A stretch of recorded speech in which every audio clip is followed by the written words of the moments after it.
All Nation Sports. And as this room fill up, be sure, and I mean just that, be sure to hit that like button. Sharing is caring. Let's continue to grind to shine.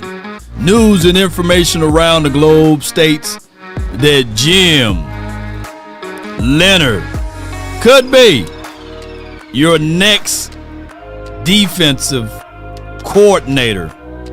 How that feels, ladies and gentlemen. Let me know how y'all feel. As they say, one thing we all adore, something worth dying for. There's nothing but pain. We stuck in this game, searching for fortune and fame. Come on. Ain't no party like a cowboy party. But what about a Law Nation's groove from my studios to yours? Come on with it. 5, 4. Life like this, I wish raindrops would fall. 3.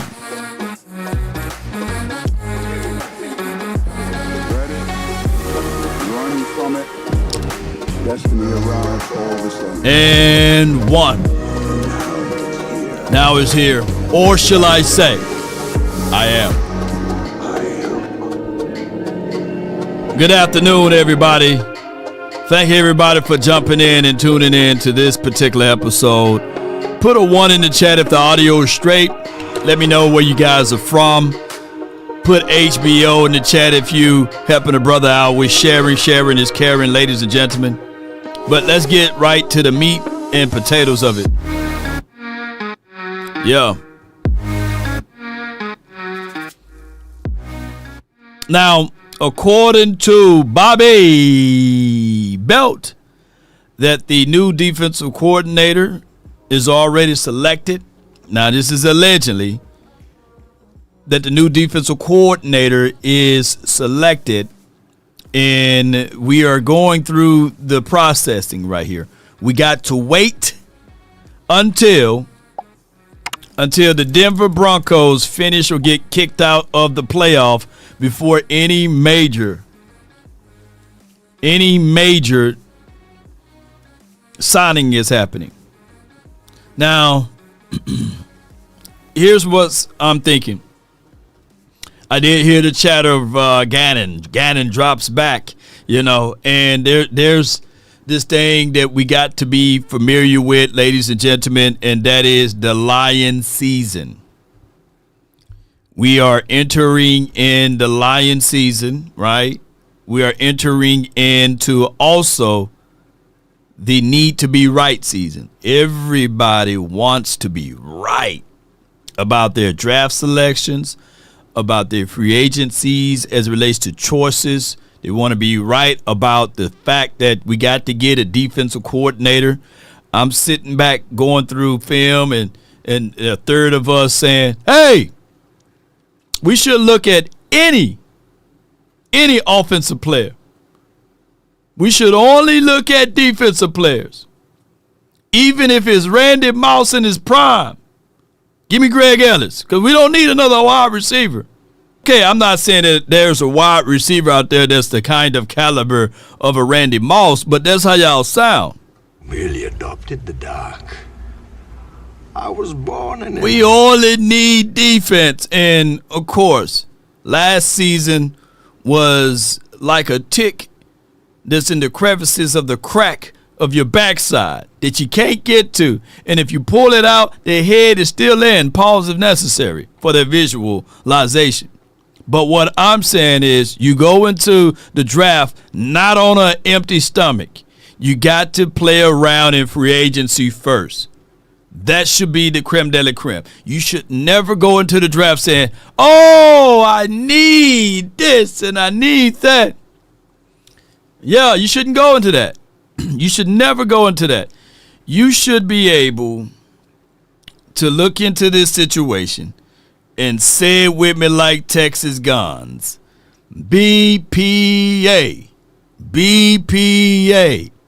BPA. BPA.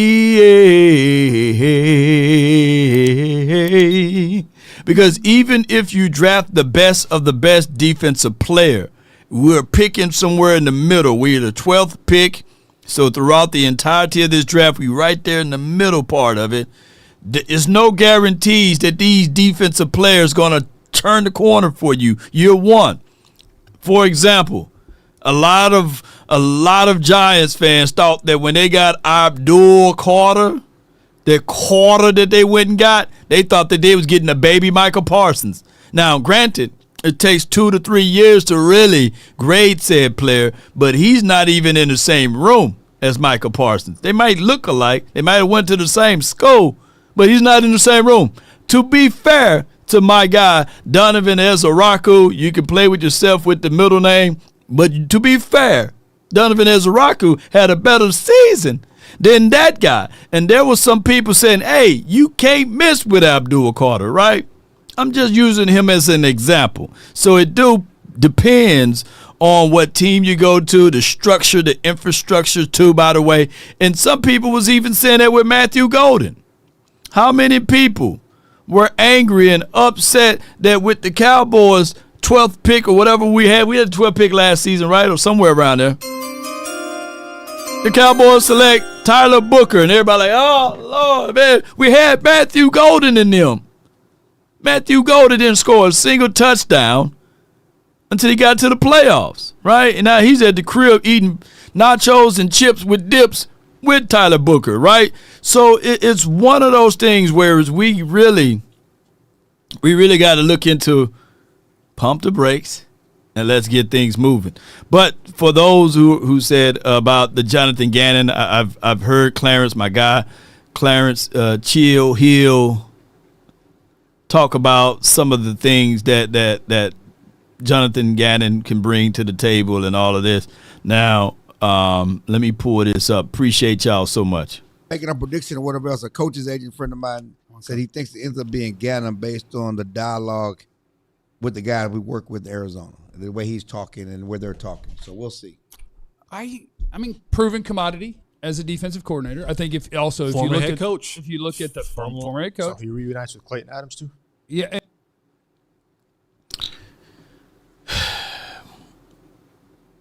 With all of these candidates that's available, no shade at Jonathan Gannon.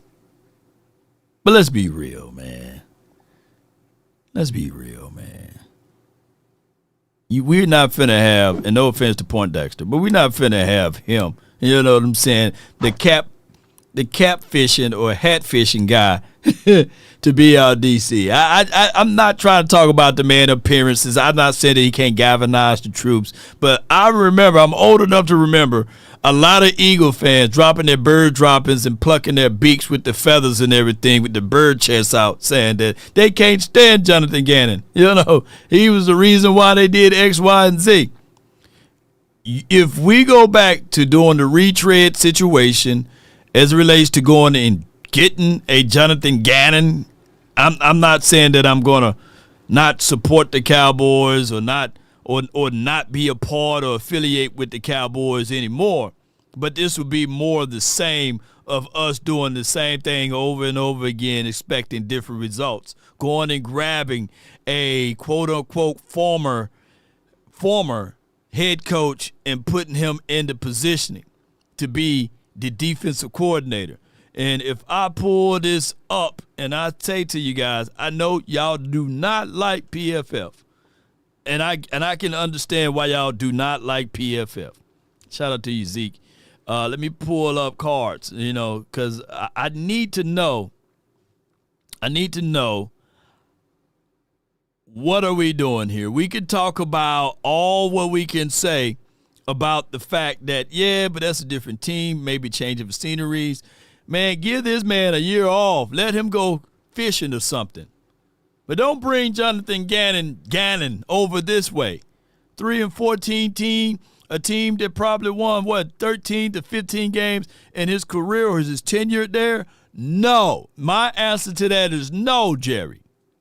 I don't give a dog if he can make this defense top 15. Because I still see this on your resume. You can easily slip back to this on your resume. That's all I'm saying. So yeah, Seabass says hell no to Gannon, right? I mean, who else gonna say yeah, Gannon?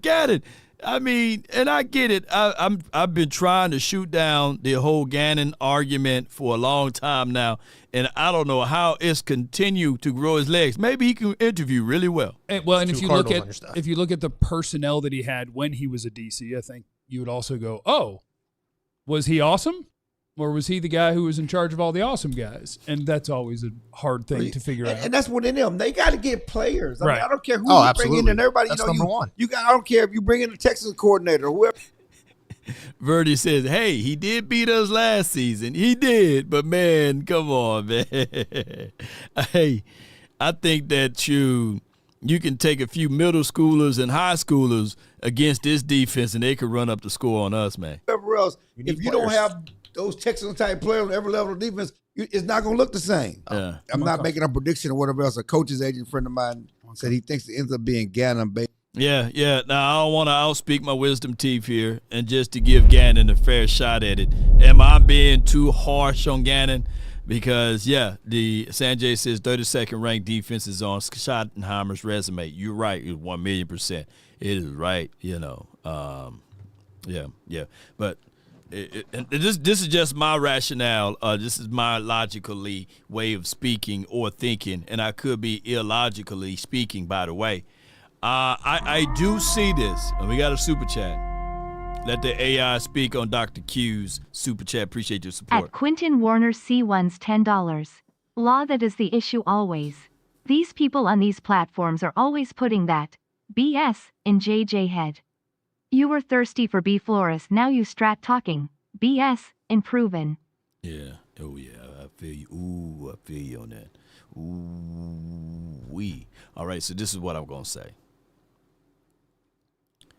If Schottenheimer, who's the head coach, ultimately come from the offensive side of the coin, then offensively speaking, his offense should be at least better than 30, better than 25th, right? If he's picked for that particular, services, but he's somehow to be the head coach. So my whole thought track, my logic is thinking, regardless of the situation, you the head coach, Gannon, and you come from the defensive aisle, your calling card should at least be your defense. Your defense shouldn't be 32nd, 31st, 25th, because your calling card, your goodness and your grace was always defense. He should have at least, and I get it, injuries, a whole bunch of other stuff can be factored in, but his defense should have at least, if he's any good, been at least top 20, at least top 15, if that's the side of the equation that you're supposed to be masterful at, But, I know football is any given Sunday and these sorts of things. Yes, and now to answer Dr. Q's super chat here, that's one of the parts of the problem with Jerry Jones, is that he got a lot of people in his ear telling him where to go. And when you have all of those voices in your head and as old and gray as Jerry Jones, it's harder to be successful versus saying that, hey, this is what I like, this is what I want, this is what I'm going to go get. A double-minded person is wicked in all thy way, is what I'm getting at. And if you have too much advices, that lowers the spontaneity that God created for you. And I'm just putting that out there. There's so many people. People will out or overanalyze themselves into trouble all the time. Police get behind them. Now they putting their hands on the ones and twos, and they looking around. They making sure the seatbelt on, and they pulling the seatbelt, and they pushing the seat up. Now all of a sudden they swerving. They trying to get off. They get pulled over because they overanalyze. Officer don't even know why he pulled you over. He just pulled you over because, hey, you swerve a little bit and we can see that something going on with you. And now they panicking, they scrambling and scraping because they probably have a open container. Now they nervous. Sir, what you worried about?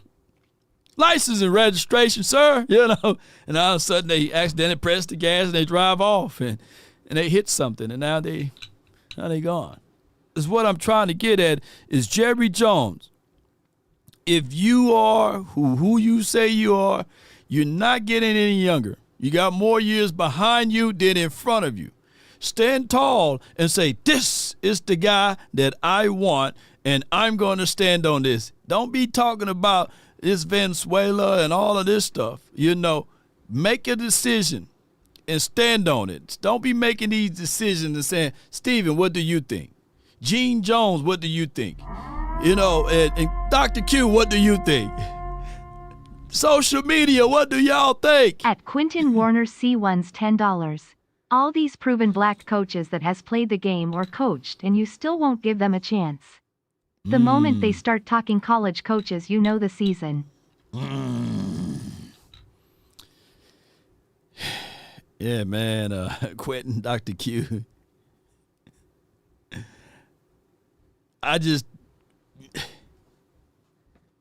If his name was Duron or something, you know, maybe Duron, Daryl. If his name was Daryl Jones or somebody like that, but I just don't see the Cowboys, and I could be, you know, somebody say, man, you Namus. I could be Namus, but I don't think that the Cowboys will hire a Durante Jones, though. It just at I don't Quentin think so. Warner I just don't think C1's so. $5. So freaking upset with this mess. I know, man. I know. And shout out to Durante Jones. And I'm just saying, you know, hey, you name it, Law. Hey, change your name to D Jones or something. But it is for what it is. No Gannon. So Durante, change your name to Jonathan. Jonathan Jones. You be hired. Just don't change it to Jerry. But, you know, neither here nor there. I'm just joking. Shout out to all of the melanated coaches out there. And shout out to every coach. But I'm just saying, back to this ideal of who we should go get, Cowboys. It's a long road, man. And the rumor is the rumor, and the rumor will always be the rumor. And let me tell y'all something. With the Cowboys and the way we looked in the last 15 to maybe 30 years, give me somebody that can give us some lessons. Give us somebody that can have grit, that can be an agitator, that can be an educator too, that can help us out. That can help us out, man. Shoot. What about the dude from Denver? Most certainly, that's the segue.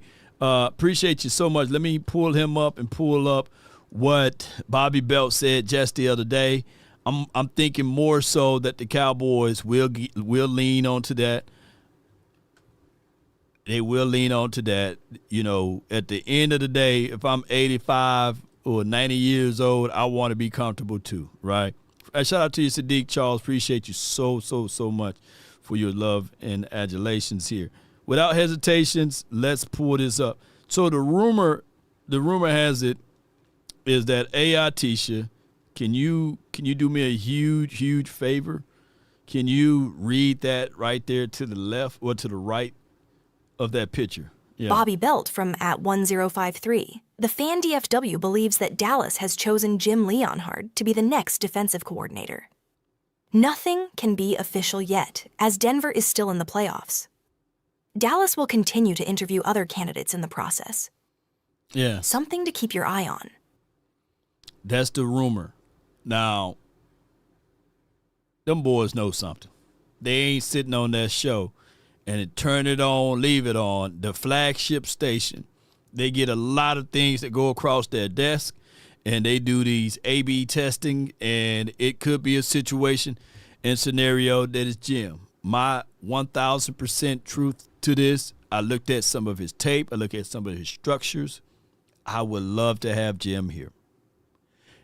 Just know that there could be some slight growing pains, but damn it, we seen all last season a lot of no pains as it relates to growing, because nobody was growing.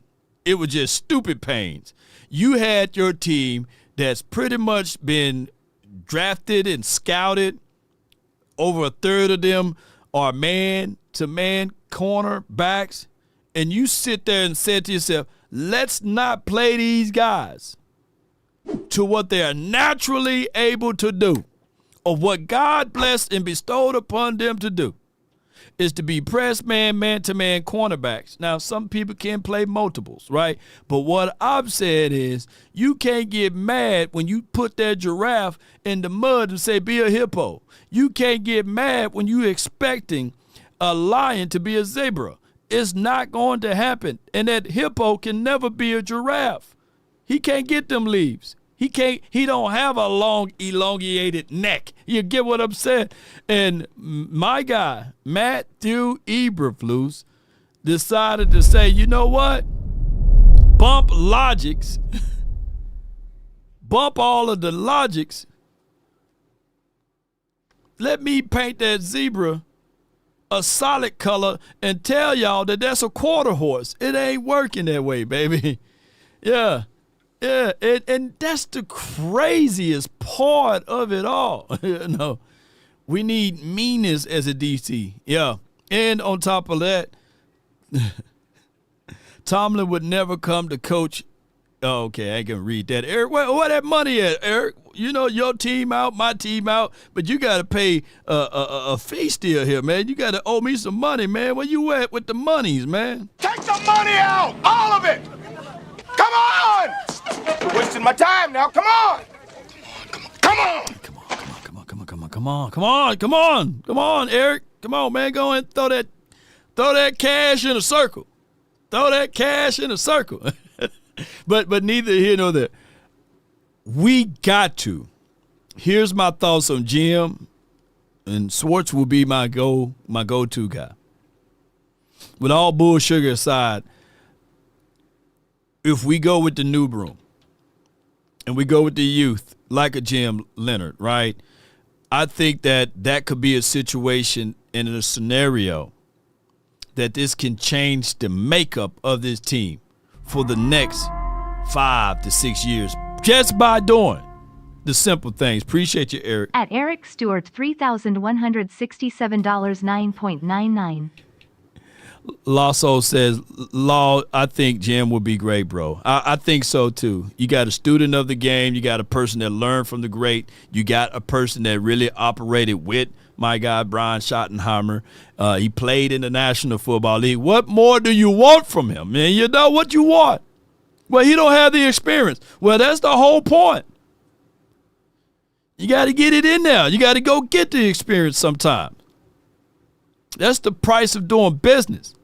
And logically speaking, collectively, if you want the entirety of the front office from the head all the way down to be a little uncomfortable, that will make them a little uncomfortable. At Quinton Warner C1's $5. Tomlin will not be anyone's DC. However, if this team stumbles this coming season, then visit the Tomlin thing if he wants to coach again. Yeah. He's shaking the stick at Tomlin. I think it's beneath Tomlin to take a DC job. The man went 19 seasons without a single losing season. One can argue the 19 seasons that he did exhibit and exuded is that, you know, when he had a quarterback, he can get you even further into the postseason. He haven't been having a quarterback. And people that have been banging the table but for Aaron Rodgers, at this point, Aaron Rodgers done got three coaches fired, man. He done got Mike McCarthy fired. He done fooled around. Hey, if he'd have stayed there with what's the guy named that's there now in Green Bay, he would have got LaFleur fired. You know, he'd have got the Jets coach fired. At Darren _Posey _SR $5. Law Eric is still using his Christmas gift cards to super chat RIGGGGGSSSSS. Take the money out, all of it. All of it, Eric. That $9.99. I know you got some more, man. Give me some AARP discounts or something, man. Go give me some more money, man. Shake that couch. Yes, indeed. Yeah, I think that Aaron Rodgers is the coach killer, man. It's him. It's Aaron Rodgers, man. People pointing the finger at the wrong person. Everywhere he been, the coach been fired. Yeah. LaFleur was on his way out too if he kept Aaron Rodgers. True story. Let me know if I'm lying. Yeah. So everywhere Aaron Rodgers. Yeah. Aaron Rodgers is the problem, man. You know, shoot. Yes, indeed. Yeah. Matt LaFleur might still get fired. He's in contract disputes and extensions and stuff like that. At Eric Stewart, $3,167, 9.99. All right. About 9 more, man. About 9 more now. Hey, man. Hey, Eric, man. Hey, I got you and your girl, man. Hey, man, I'm rooting for y'all, man. We're looking great. Let's go, Birds. E-L-G-S-E-L-E-L. Eric!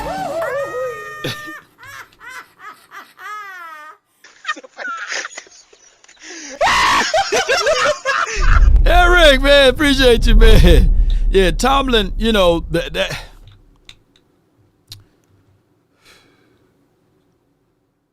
let me just say this. 19 years is a long time, man. He barely got gray in his face and head, you know. I think that based off of the organization and the franchise, it's one of those things of a legacy like that. You have that heart-to-heart conversation, and you kind of convince people, do they want to step down, you know. I don't think that he stepped down and just woke up and said, you know what, I'm tired of this stuff, man. I'm going to step on down myself. I think that some of the pressure, some of the rumblings and the stumblings of noise, because they've been trying to get rid of Mike Tomlin for the last 2 to 3 years, by the way, is that he was like, you know what, this is what y'all want, then you'll see what's on the other side. I'm going to step on down then. When people fail to realize all money ain't good money, right? All big houses are not the same. All good food that people say is good food is not tasting the same. A food that's prepared to you with love, ooh-wee, that food tastes good. I'm talking about a peach cobbler that make your toes turn. That type of food, that good loving food. Yeah. A house that's a home. Oh, my God, you ain't leaving that mug, right? And money, I'm talking about money that you earned and that was really earned and not just given to you. You hold on to it like that dude off of Lord of the Ring, Precious, right? So if the Steelers organization and franchise really covered Mike Tomlin, he would have still been there. But they was looking for a reason. And if y'all don't even have to like me, but y'all know I'm telling the truth, that food that's cooked with love, that home that's had nothing but love, you ain't stepping down from there. You ain't moving off from there. But people have this connotation saying, hey, man, you know, he stepped down on his own power. No, they start, even birds in the wild. Y'all know I watch these Animal Planets. When it's time for them babies to go, they would start nudging at them. They start flying and putting thorns and rocks in there. That's what they did to Matt. That's what they did to, well, we tried to do that for Matt Eberflus, but that's what they did to Mike Tomlin. Yeah, they put stones and stuff. It wasn't no more comfortable for him. They made that house uncomfortable for him. So he said, you know what? I'm going to get on up out of here, man. That's a known tactic, too. Yeah, it's a known tactic. Now, back to my whole thought track. Jerry loves to sleep on rocks over here because we've been giving him thorns and everything. Jerry is not stepping down, by the way. Yeah. But I want to go to the old conversation about Jim Leonhard. I know that Jerry Jones liked to operate in comfort, right? He loves a comfortable bed. He loves to be able to say, these are the things I've done. Like the Nebuchadnezzar. He was the guy that said, he looked out on the providence and said, These are the things I've done. And G.O.D. was like, oh, wait a minute now, hold on. I'm G.O.D. You going to do this to me? I bless you with all of this? I'm going to tell you what, you going to put some fangs and thorns in and you going to grow some feathers till you realize that I'm G.O.D. But Nebuchadnezzar thought that, hey, these are the things I've done.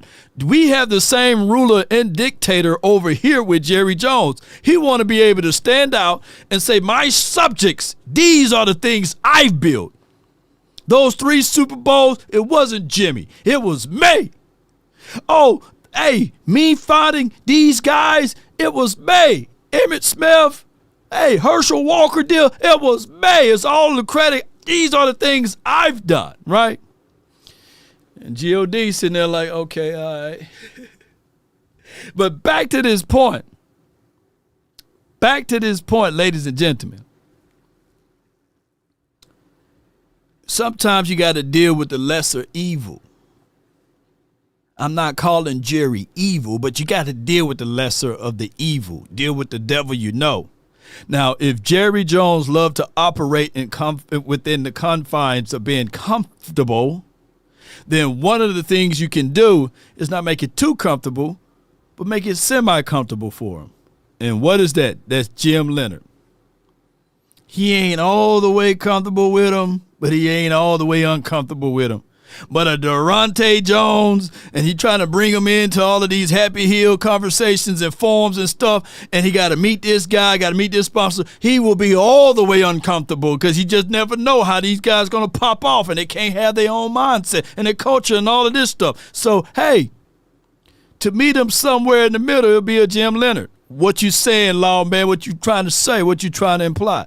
Well, Jerry Jones is more comfortable, ladies and gentlemen, by having a defensive coordinator who was formerly a head coach. Jerry Jones don't like the newness. He would like to at least know some lingo of somebody who's a retread.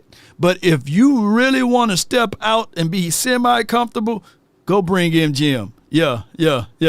Jerry Jones is the issue. This is from Arnold. Hey, I know, man. I know. But Jerry Jones, until God go ahead and say, hey, come on home, he's going to be here for a while. He might outlive us all. We know what the problem is. It's been 30 years, 30 seasons. And him and his son that look like his brother now, they've been here. None of these guys on the team been here for that length of time. But Jerry been and his son. So we know who the issue is. It's not like this is something new. So when we going back and forth with other fan bases and their issues and their problems, we can literally say, well, ours, we can't get rid of it, right?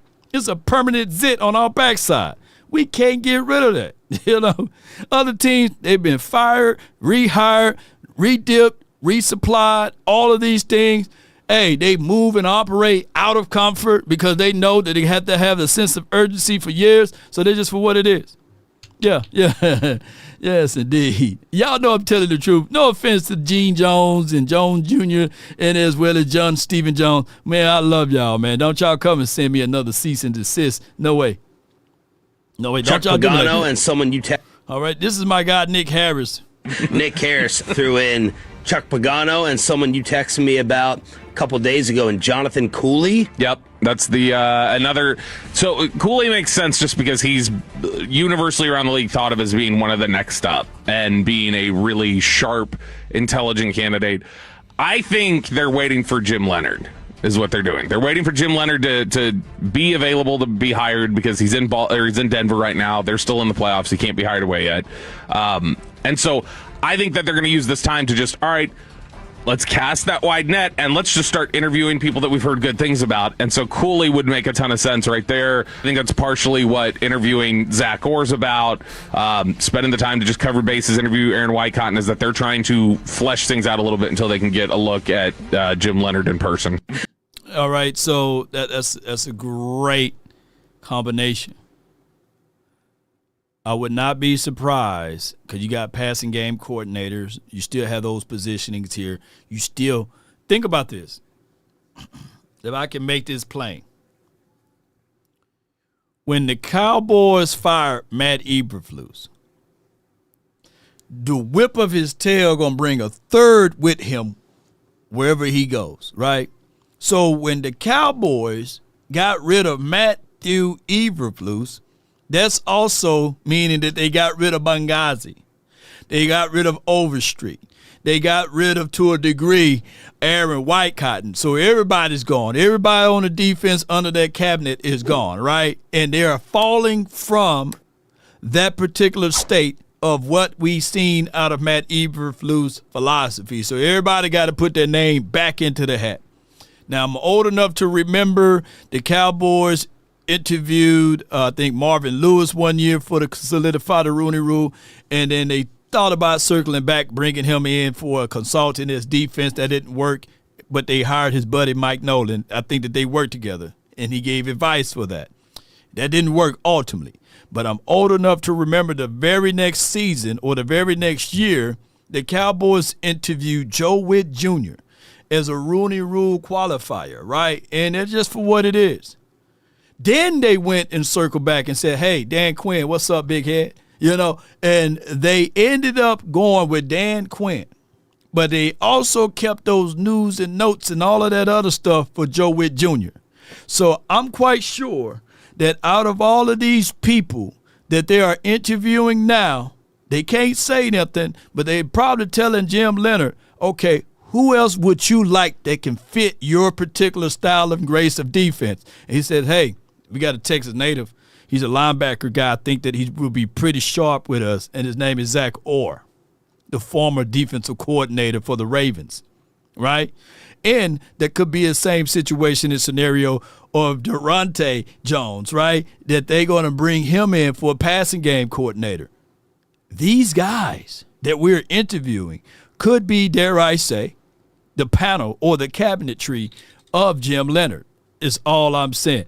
And that could be the situation. I could be 1,000,000% wrong, or I could be right on the money, man. Y'all just give me the flowers if that happened, though. You know, one of these brothers that they interviewing going to circle back. They're going to have a silver and blue in the star on their cap or what have you, and they're going to be coaching this team.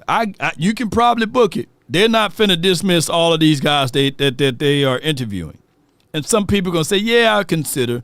I would work a 2-year contract, or I'll work a year with the Cowboys, elevate my name as a resume, get my names out there, get my thoughts out there. And if you win and be successful in Dallas, you can go anywhere in the world. Matter of fact, football players, if you play a teaspoon, a Costco sample size, Sam Choice or whatever type of snaps here in Dallas, you can open up your own branding, have a TV show, a podcast, and a whole bunch of other stuff. If you think I'm lying, look at Benjamin Anthony DiNucci. The man is making more money selling hats and T-shirts than he ever made playing football. Yeah, so that's just for what it is. Shoot. All I needed was one doggone rep with the Cowboys. Boy, I'll be legacy all the way through and through. Yes, indeed. They'll be like, yeah, man, y'all remember Law Nation? Yeah, man, he was one of the DBs, man, back in the days, man. You know what I'm saying, with Dwayne Goodrich and all of them boys, you know. Yeah, he was on the practice squad, but shoot, he made that one play. And if I could just show a clip of me catching something, boy, I'll be a multi guy over here, man. Shoot. And no offense to my guy Jesse Holly, but look at Jesse. Oops, my bad. Shout out to you, my guy Jesse Holly. You know, so that's all I'm saying is that all you need is a teaspoon of reps with the Cowboys. And Jesse Holly made a damn good catch, by the way. Yeah, DiNucci with the pivot. Oh, wow. What's wrong with Al Harris? Okay. This is what's going on with Al Harris. And shout out to Al Harris, man. Al Harris, his cup of tea is a technician. He loves to work with the individuals. There are coaches, then there are technician teachers. And I'm not speaking for him. Things can change, right? Things can ultimately change. And it could be a situation and scenario that when you look back at all of this, you can say, yeah, Al Harris now wants to be a DC. But it goes back to my guy. Okoye Media. He once coined this phrase, and I know it's a known saying, would you rather be a king for a day or a prince for a lifetime? You know, some people will settle the prince for a lifetime philosophy, and he may just don't want to be a DC. He didn't come out and say, yeah, I would love to be a defensive coordinator. No, I love to work with the individuals and teaching these guys the skill sets, the rudiments to life and all of this stuff. So that could be for what it is. And we are saying, hey, what about DC? What about DC? What about DC? No. You see, it's not his time. Let him continue. Big dumb wide receiver 1 for the Eagles. That's fine. That's funny. But it is for what it is. And I'm not trying to speak for Al Harris, right? Al Harris, he said he's ready. That's Cowboys 61-58. Let me tell you something. Sometimes people wanted more for someone than the other folks. For example, people saw talent and smarts with Kellen Moore. Law, where you going with it? I got a story to tell. Just because you are wise or smart or knowledgeable of something doesn't mean that you belong. At the mercy of the Cowboys, we put Kellen Moore in coaching school. That only benefited Kellen Moore. It didn't benefit us. Why, Law? Because he was learning on the job, learning on the fly to be an offensive coordinator. It didn't benefit us. We didn't get nothing back in return but headaches and hard times, ill will decisions, things that we were sitting back as a valuable franchise and organization. It only benefited the damn Philadelphia Eagles. They got a whole Super Bowl ring out of it. But he went through all of his growing pains with us, and he's still learning on the job. Right now should be Kellen Moore's first time becoming an offensive coordinator. You know, right now should be his first time. Look where he's at. At Sadiqa Charles $5,194.05. Laid, we welcome you, but all Eagle fans. Having rule up in here, you all have to pay $20. Okay. You look new to you must pay 10. Today out. only. All of it. Rolling on the floor, Come laughing, on. rolling on. Wasting my time now. Come on. Sadiqa Charles laid down the laws over here. So for a healthy decorum, y'all better make sure y'all listen to Sadiq. And if you're going to be talking noise and running your beaks and picking feathers out and trying to drop your droppings over here, you got to pay up. She said what she said now. You know, she said what she said. So this is what I'm saying, that sometimes people will have the desire for things and not knowing that they're hurting themselves. At the mercy seat of us, we had to go through that. I'm not trying to hold nobody's hand. But, Law, you just said you want Jim Leonhard here. That's a different situation. Why?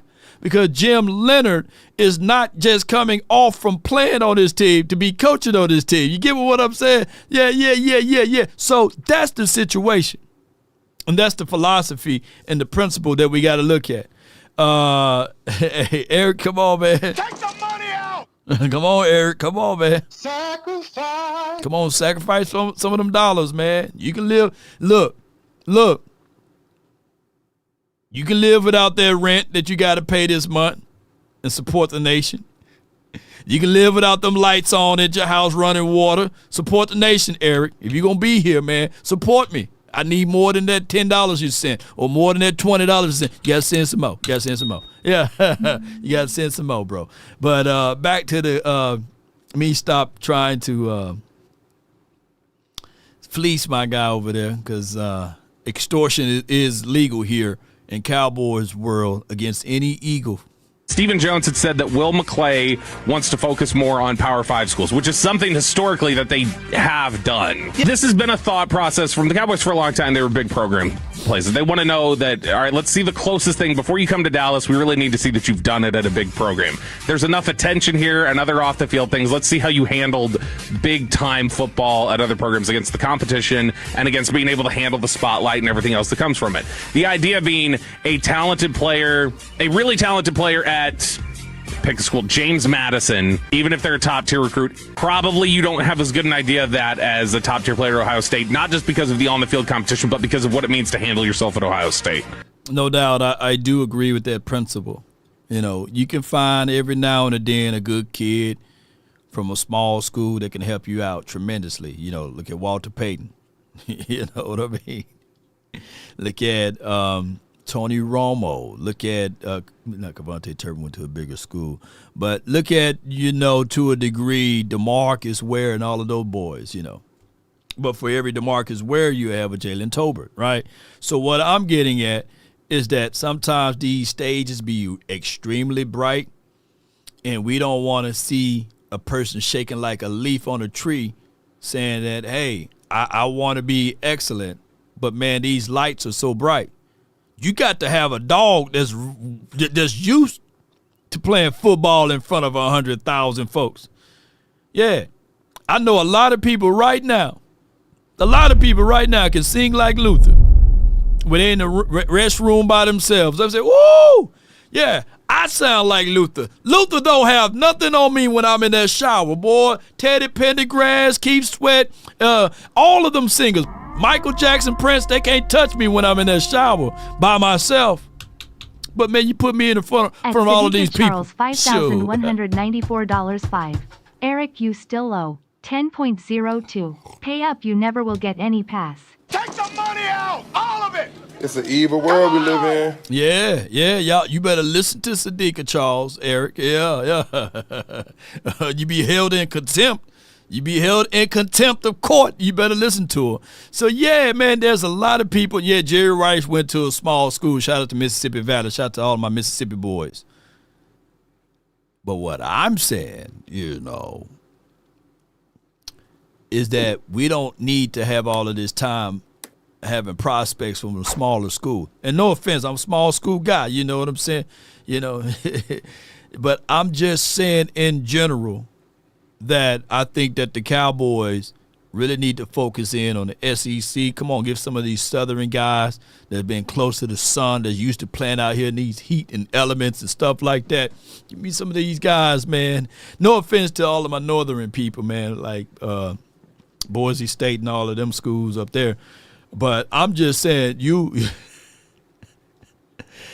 indeed. Keith Sweat ain't got nothing on me, ain't this right, Seabass?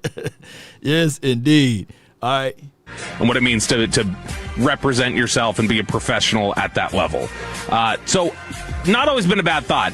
This is their reason, apparently, for a bigger part of this. The portal is the reason why now they're going to start excluding more of the G5 schools and less. That the idea. Wait a minute, man. Hold on, Mark. How you gonna do this? How you gonna say the SEC sucks, man? What's going on with you? I'm just messing with you, man. That's where all. I ain't gonna say that. I ain't gonna do you like that. But yeah, let's go get some Miami Hurricanes in here, man. Let's go get some of these Southern Big Five, Power Five, all of them teams, man. I'm not big and heavy on colleges like that, but for whatever they saying on this topic, let them have it. I'll let them have it. The idea is that NIL has driven so many players to the portal who, if you're a good player at James Madison, if you're a good player at North Texas, if you're Drew Mestemaker, you're now going to transfer to one of these P4 schools. Right.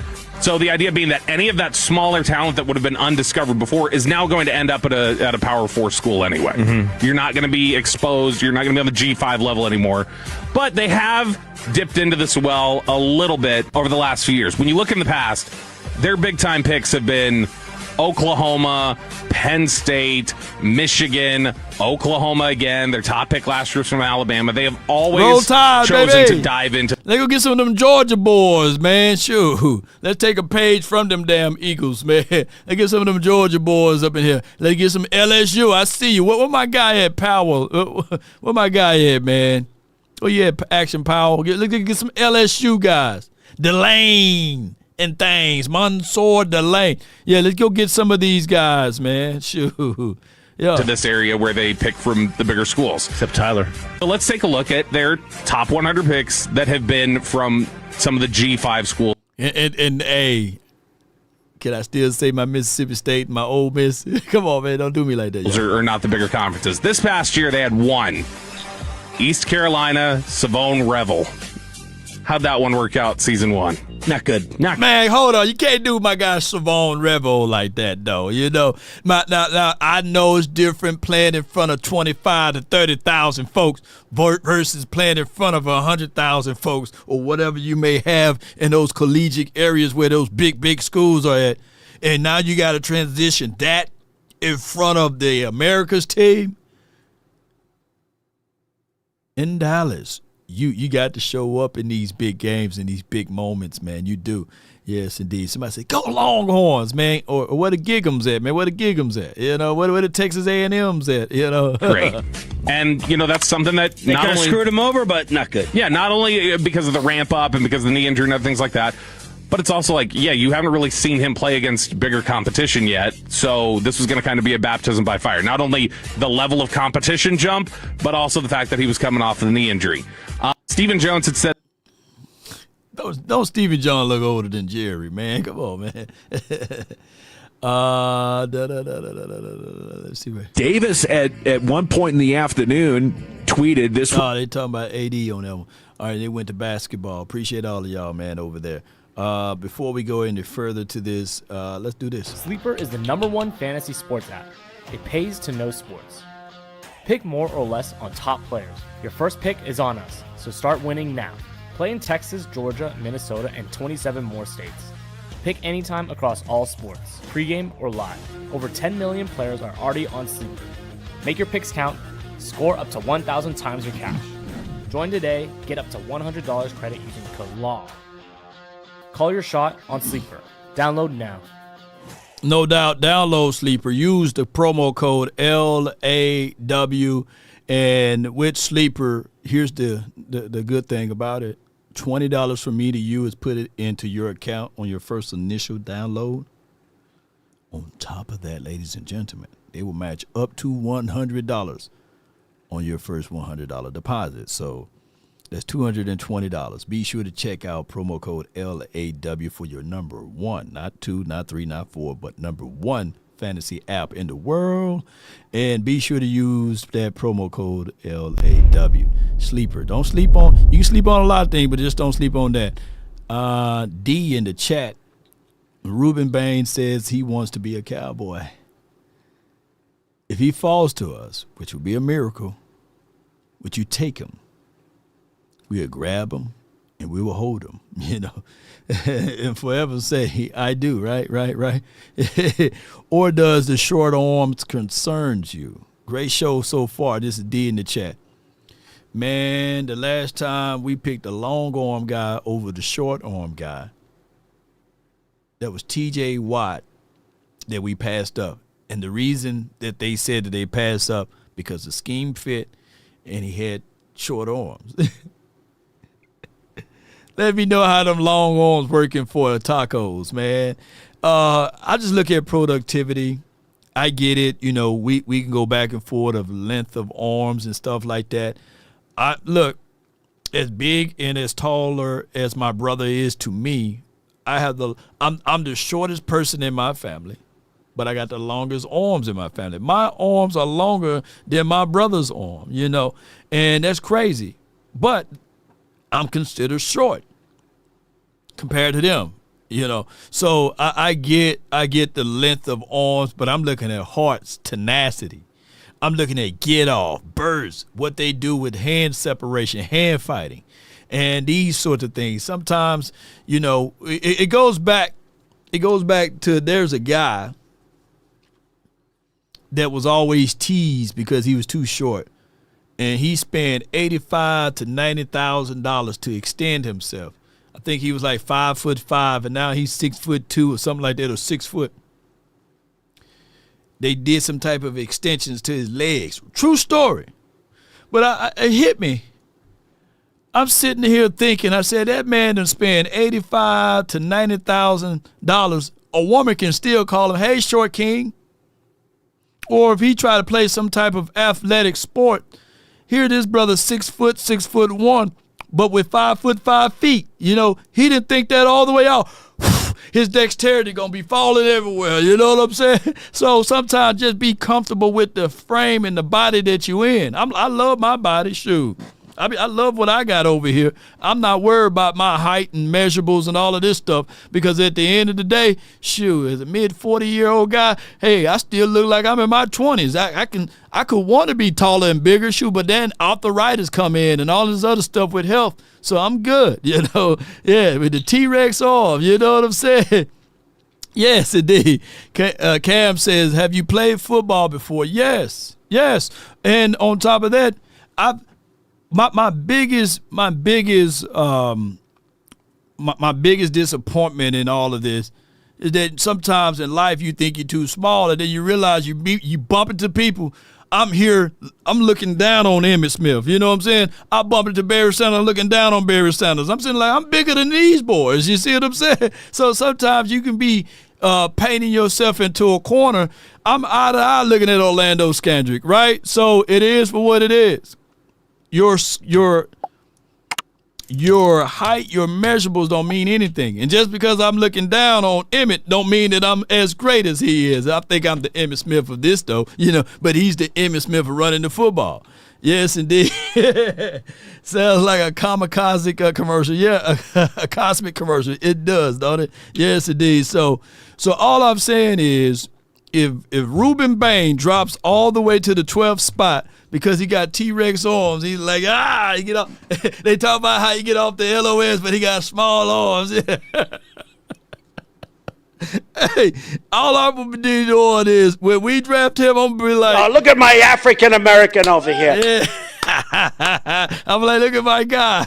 Look at my guy with the T-Rex arm, just causing all type of fits over here. Yeah. Yes, indeed. Gave that boy some tall ankles. Yeah, this BBL legging is crazy. And I know he probably still feels salty if he done did all of that work. He's paid $90,000 to $100,000 to extend his legs, and he still got short arms himself. This is Raheem says, I used to hate the fact that I'm short, 5'8". Look at Kevin Hart. You know what I'm saying? Look at Cat Williams. Man, you taller than them boys. Muggsy Bowles, you taller than him. Spud Well, you taller than him. Yes. So don't worry about the height, man. You know what I'm saying? I just thank God that God blessed me well endowed elsewhere. You get what I'm saying? Come on with it. Yes, indeed. Rex! Rex, I'm 10 too old for this. All right, so where were we? Well, let me segue into this right here. This is something that you can all collect, and you guys can all say to yourself, Clarence Hill, yeah. Clarence Hill's on the shorter side of things. But shout out to my guy Clarence Hill. He's a real good guy. Cat Williams got speed though. Yeah. I think Cat Williams can run a 4.21. I saw him on one of them videos, man, and he was running, ponytail and hair and all, man, just running. But what I can say is that this segue is brought to you, or this episode and this show is brought to you and presented to you by Fanatic Live, your number one collectibles. If you starting off trying to collect something, let me tell you something. You need to jump over here with my selections here. Fanatic Live, what I do like about Fanatic Live altogether is that they have these abilities that you can collect your cards, and on top of that, you can repurchase it and resell them to others. So I got a Reggie, not Washington. I got a Reggie Jackson collectible. You can jump in and use promo code LAW, and someone and somewhere over there on Fanatic, they would take great care of you, not advantages of you, and then you can pick through your selections. I'm going to send this link over so you guys can be sure to purchase with me on your collectibles. Think about this. This is just the beginning. Fanatic Live is wide open on this. They are first state-of-the-art type of thing, and you can do unbelievable things with Fanatics. They have the ability to go live, and you can do everything live presentation. Let me see if I can find somebody right quick. And this person is live. I don't know what kind of music. Yeah. So he's right here. This guy right here, he's live. The Hobby Shop. He got over 14,000 subscribers. Jump on into Fanatic Live. Be sure to trade, do willing deals with them. Rip open your pack. Get used to the flow of everything and get things moving. But before we go any further, appreciate everybody, man, for jumping in and being part of these conversations, by the way. Without hesitations nor deviations to it, Cowboys Nation, let's look into this, and we're going to open up some cards down the stretch, but I just want to let y'all know that this episode is presented to you by Fanatic Live. Let's go ahead and do this, because some of y'all may be traveling, some of you guys may be on the road, you may be going here and there, and you might bump into someone, right? Or somebody might bump into you, and it could be their fault. Let me tell you what you need to do. It starts from the first phone call. Most of the time, you're going to talk to Gene Burkett, a 30-year partner. You're not going to talk to some employee that just got put on the phones that day. There are things that are so crucial, especially if it's a cataclysmic event, to have our experts get out and look at the vehicle, witness statements, photos, the whole thing. Call Frenkel first. Chosen by the people, feared by the insurance companies. Call Frenkel first. That's 214 or 817, every three that you can dial until you get to one. They say dial them before you even dial 911. Put 911 on standby and dial Frenkel and Frenkel personal injury lawyers so they can come and fight for you, and they will fight for you. They will not take advantages of you like those insurance companies, so be sure to reach out to our proud partners at Frenkel and Frenkel Personal Injury Lawyers, backed by a combined of 100 years of experiences. On top of that, when you call them and you get a hold to them, be sure to let them know that Law Nation sent you. Keep this onto your mental mindset. If you can't dial that number and you don't have access to your phalanges to pick up the phone and be like, hey, I need some help, just visit frankelfirm.com. Maybe you can ask AI and they can get you there. I got from the 214, Darius. You're live on the Nation, brought to you by frankelfirm.com. And Fanatics, man, talk to me, man. Like, what's happening? Can you hear me good? I can hear you good, man. I can hear you really good. So did Jim Leonhard come from college? No, well, of course I think he's part of the Rex Ryan tree to a degree, but he played in the professional football settings for the Jets. He knows Shoddy or what have you. Hold on, I got a super chat. At Quinton Warner C1's $5. They broke his legs lot to extend him. It's called limb lengthening surgery. That's Dr. Q. Hey, appreciate you for that education. Even though they lengthened his legs, he still had the 5'5" feet on a 6'5", on a 6'1" frame. But I feel you. I appreciate you, Dr. Q. Darius, what you got for me again? So yeah, I was just asking, did Jim Leonhard come from college? Is he a college coach? No, he's on the Denver Broncos staff as we speak now. Okay. What position? He's their, if I'm not mistaken, their passing game coordinator. Their installer to a certain degree. He got a lot of installments that he does there. Full pledge of being able to be a teacher and educator to those guys in the middle of the field, like the linebackers, your safeties, and your DBs. Because he played he played safety role, so he's on that end of it. Okay, so that's pretty good because we see where the Broncos is at right now, right? And that's a pretty good pickup, and their defense is, I think it's top tier, maybe top 5-ish. You know what I'm saying? So that's a hell of a staff for him to come off of. Now I'm gonna tell you, I was kind of upset because I thought he came from college, And I was like, I mean, he cut his teeth. He cut his teeth at college too. He was coaching there before he got promoted or got moved on to the NFL. So that's yeah. what I saw. Yeah. That's what I saw. Okay, because I was going to say I was kind of upset because I'm like, wait a minute, because you're the only reason why I know who the hell Jim Leonhard is. You know what I'm saying? Because you was kind of singing his praises a little bit. I said, hold on, wait a minute now. Now when I brought my college guy, Law was like Cincinnati. He wasn't really. You said what? Cincinnati. You was Cincinnati, right? No, I ain't talking about Cincinnati. Cincinnati gonna be in Indiana for a hell of long. Like he trying to set up a whole Nick Saban type arc. of Yeah, he finna be there for like that. That ain't even. You can go ahead put that in the bag. Like Cincinnati gonna be there for a minute, but Corey Heatherman will probably be a lot more mobile. You know what I'm saying? Because he's a defensive coordinator. Right. What I was saying was because I thought Jim Leonhard came from college, and it sounded like you was like really pubbing up Jim Leonhard when he was from college. And I said, wait a minute, hold on, Lon.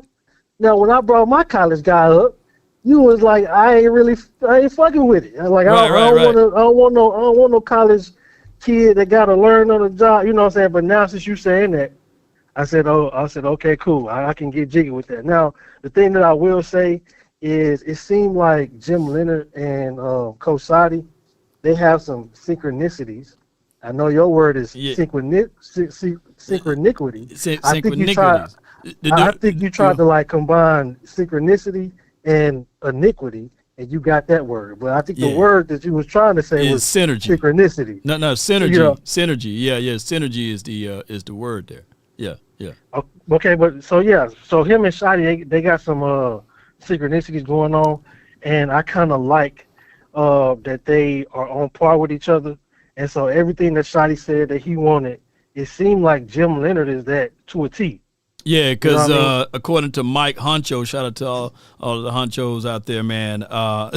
He says Leonhard also studied with Ray Lewis, with Ed Reed, with Darrell Reeves. So he studied with those boys. I think he played with most of those guys too. So some of that synchronicities can also fall into the synergy aspect of it. You know what I'm saying? If I not to get convoluted with this conversation, you know, I know that you elucidated that I was saying that the wrong way. Come on, man. I'm not trying to get that way. But come on, man. Come on.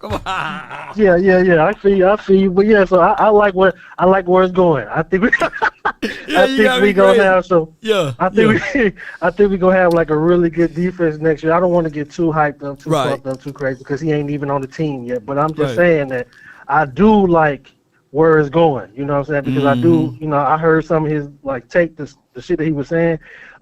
Shit, it just sounded like Shadi got his guy. It seems like a Shadi guy, and it seemed like this is gonna be a really good pickup. And I'm really interested to see like what defense he implements. Like, what does that look like? Like, what players develop underneath him? No one that's on record now. But what I can say, though, my brother, that you may see shades of what we've seen out of the Denver Broncos defense / Jets / Ravens back in the days, not last year. So if he form his cabinetry right, I can literally think that this defense can be a whole lot better just on paper, for right now. Man, I can't wait. Like, I just want to know, like, what does he run? Do he run a 4-3? Do he run a 3-4? Do he run a multiple look? It may fit. It may mess around, be a little multiple. You know what I'm saying? Get you with a little of this, get you with a little of that. I'm just, interested to see, it could be multi-system. You know what I'm saying? Multi-system. Yeah. We're going to make it work. Hello. Multiplicity. Come on with it. There we go. Multiplicity. Yeah. There we go. I'm a wordsmith now. Don't play with me. Multiplicity. You know? Yeah. So we're going to have synchronicities with multiplicity. Come on, man. There we go, goddammit. Put the star in the middle and have synchronicities. Multiplicity on the bottom end. So you don't know we're going to do zone. We're going to be playing man. We're going to have an even odd fronts, man. We're going to have, come on with it. You know? Come on. I just want to win. That's all we want to do. Somebody give Law a cloth. Because he on this pulpit preaching. He breaking a little sweat. But, yeah, I mean, that's all I called in to kind of break bread with you and chop it up with you about that. And I appreciate what you're doing, man. Keep it up. Yes, indeed. That's my guy Darius, man. There's never a dull moment when he call in and give us his praises and stuff like that. It's always good, ladies and gentlemen. Not singularities or zonicities. Because that's, oh my God, Matt Eberflus was singing his praises of zonicities. He didn't want to do anything else, Oh my gosh, man. With that being said, the hotline for your mind is 657-390-7391. All focus in one direction, one goal. Right. So I would rather have Jerry Jones being comfortable, uncomfortable just a little bit versus being ultimately uncomfortable a lot of bit. And I get it, Not everybody is of the Elks. I can't say that. I don't want to tarnish this thing altogether because we having a good time over here. Ain't this right? I got my brother from another mother, no other. Don't look like Danny Glover, but keep it cool with us. From 100 Granities. Come on with it, man. For the 201, you live, man. Talk to me, man. Listen, man. Listen. Now, you didn't want to go. I called there to go there. And you're going to have me. What you mean? I called to go there, man.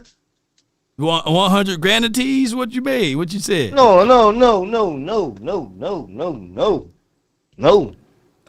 How Jerry Jones is the hindrance of this team because he want to be comfortable.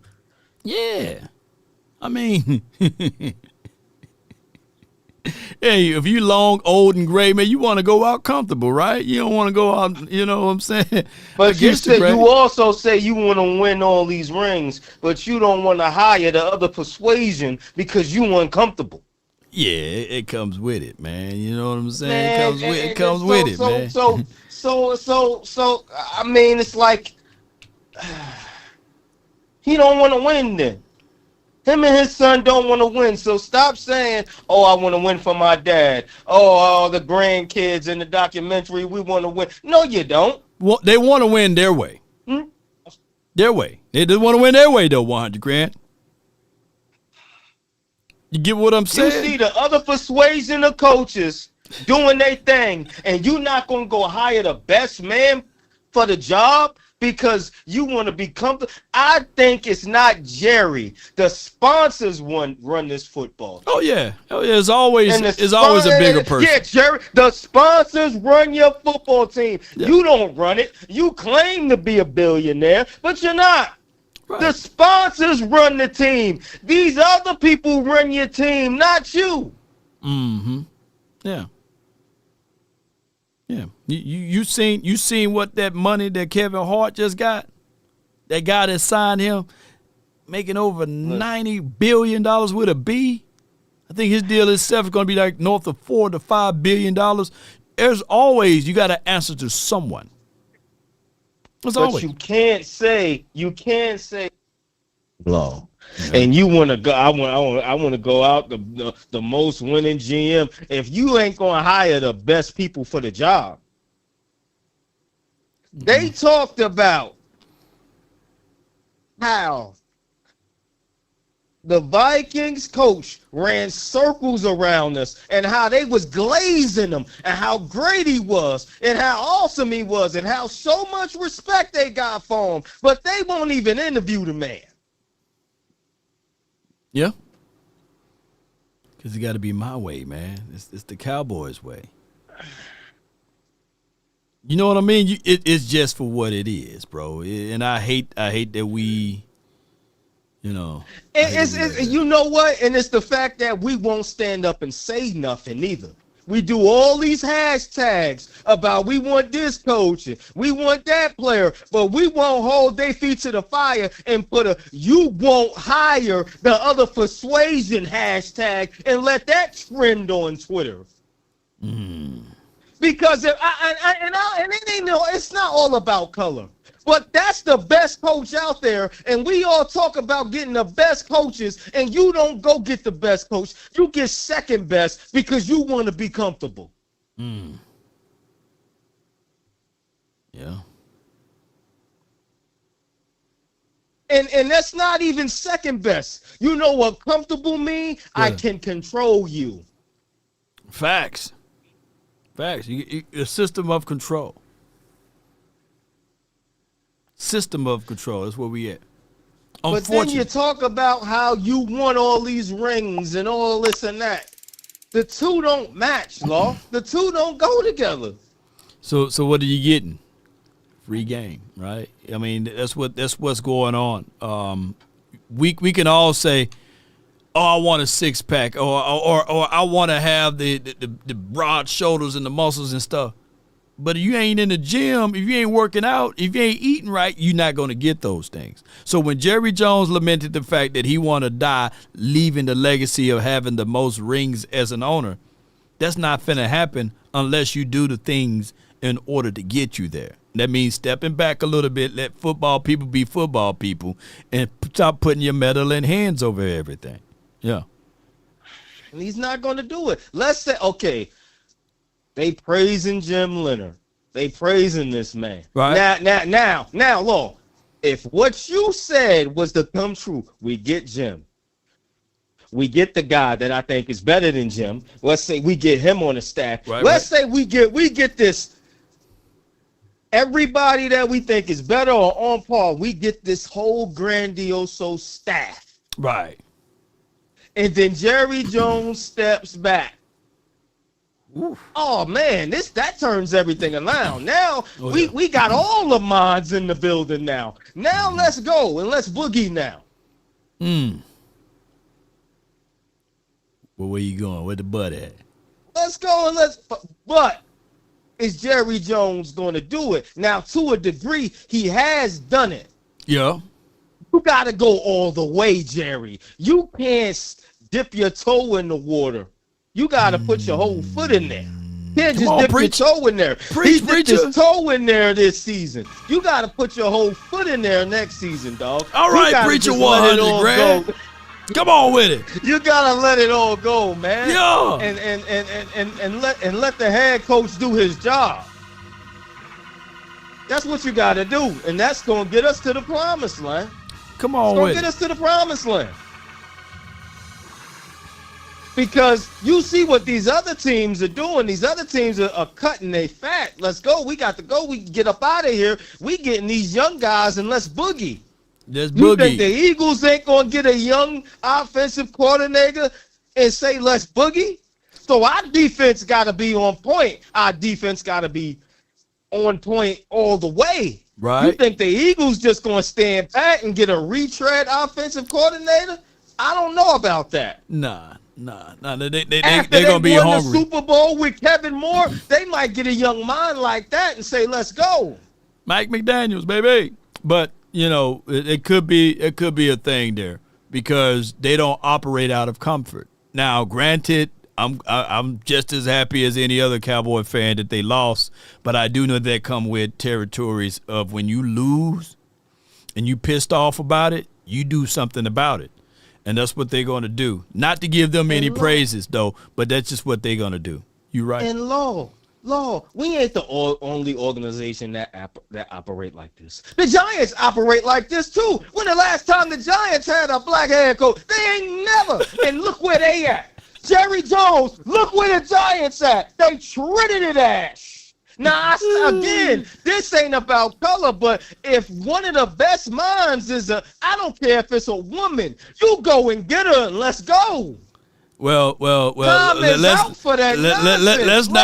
not give them too much ammo because at the same time, yes, Cincinnati operate the same way and a whole bunch of other teams. But I for damn sure don't want Mike Tomlin nor Harbaugh to go to the Giants. If that happens, I'm gonna be like, they operate.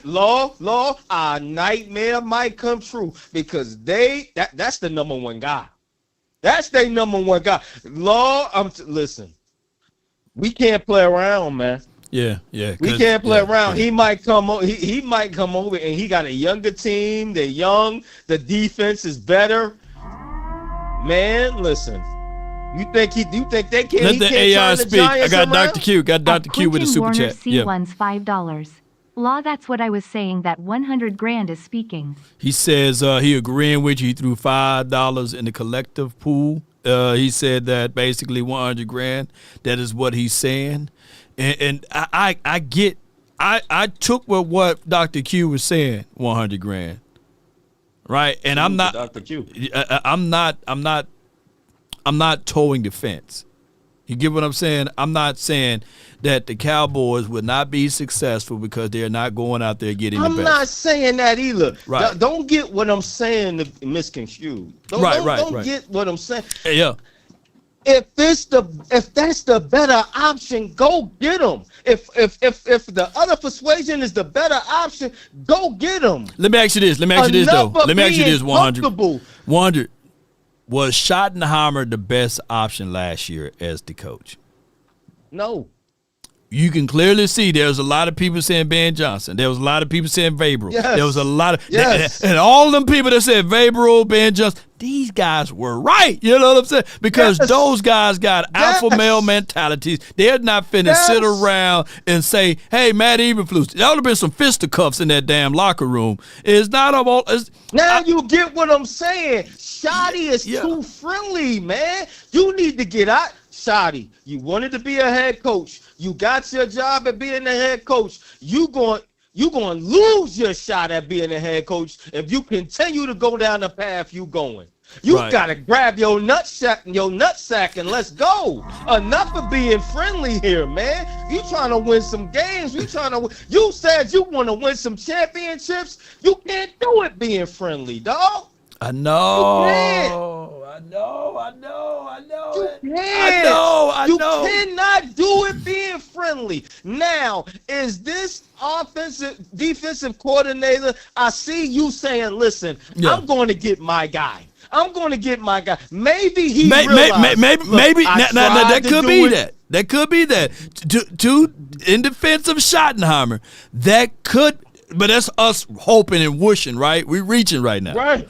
According to everybody that's talking real today, we are reaching right now to say that Schottenheimer is now going to pull his pants up and drop his nuts and say, hey, I'm going to get the person that I want. Y'all not finna do this to me and have me looking like a fool with Matt Eberflus out here playing 95 to 98% zone. You as the scapegoat, Shotty. They going to use you as the scapegoat. Thank you, Jerry, for getting me the job. But if you want that ring like you say you want that ring, let me coach this team. Let me get my coaches in here. Yeah. The 5 Super Bowls that we did won, we had no work-life balance. You know, we were the head coach was all about winning, and that's all they thought about doing. You know what I'm saying? He was.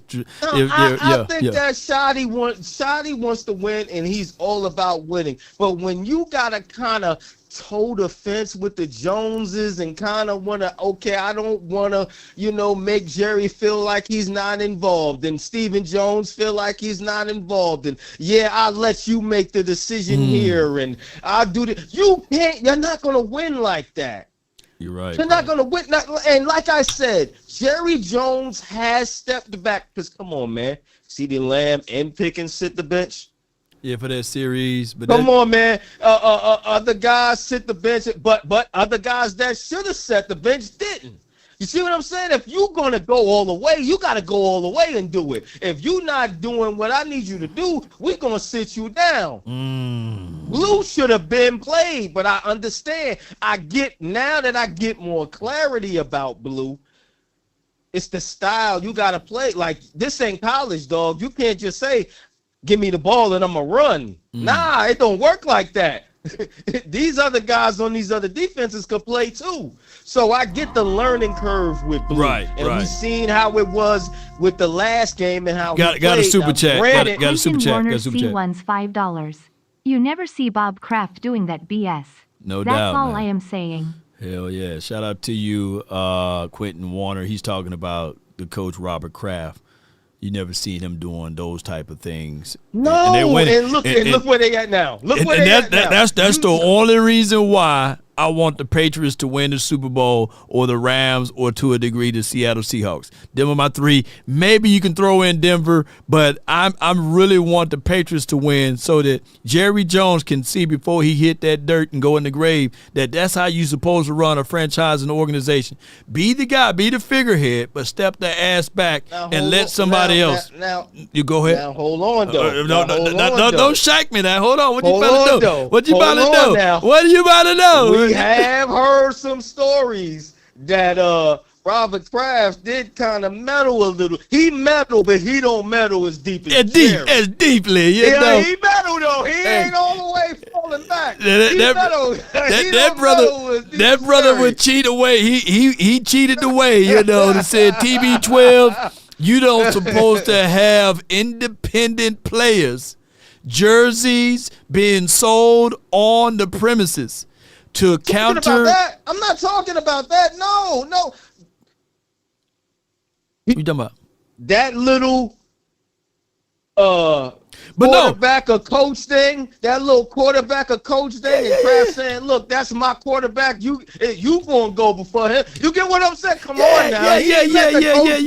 Coach like that. Yeah. He did give him a lot of power. But when it came to Tom Brady, he was like, But let me just say this, though. Let me just say this. Big egos do create big shoulders, and sometimes shoulders will bump each other, right? Bill Belichick, I think his time ran his course with the whole thing. Not with Tom Brady necessarily, but more so with the Kraft and all of this stuff, and then it went back to Tom Brady. But I get what you're saying.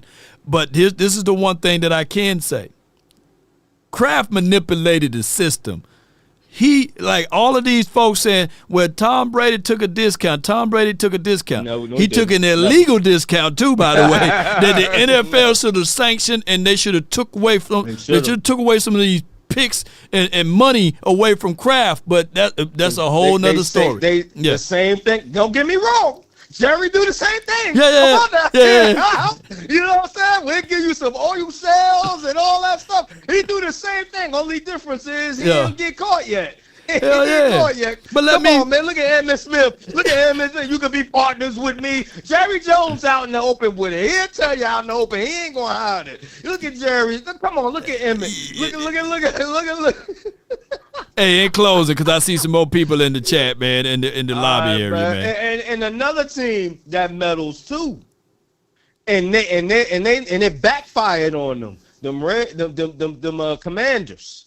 Oh yeah. I found out that they meddle too. Like, wait a minute, what? They saying who plays and who don't play and all this that. It worked for them that 1 year, and it ain't worked for them this year. Yeah, it did. So now that's why all this coming out now. So teams do meddle, but I just feel like the way that Jerry Jones does it, you already step back a little bit. You just need to step back more. And that's all I'm saying. Yeah. All right, man. No doubt, man. Good call for my guy, $100,000, man, with the plan. And here's another part of the conversation that a lot of people fail to realize. We got too many voices, man. Like one of y'all got to step back, man. Stephen Jones and Jerry Jones, 2 to 3 interviews a week. Ain't nobody doing that, man. And I get it. You make billions of dollars. The Cowboys made more money since they haven't been in the winning graces of the 90s versus when they were in the 90s, right? So that is an ultimate problem there.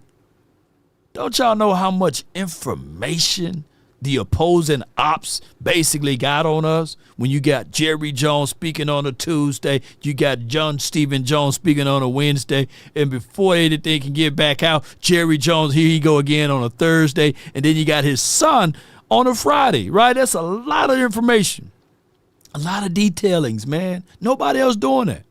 If we can just get one of them to hush and shut up and stop talking, there'll be a plus for us. But I get it. The Dallas media, that's printing money for them because now you can tag along. This is what this coach said. This is what he have an opinion about the draft. This is what Jerry Jones said. This is what Junior said. This is what Gene Jones said. It's too much communication of what we trying to do with our plans. There's no element of surprise. Too much talking. We the talking boys, right? Don't they have a show on the podcast, Talking Cowboys? That's exactly who we are. That should be on every headline, Talking Cowboys.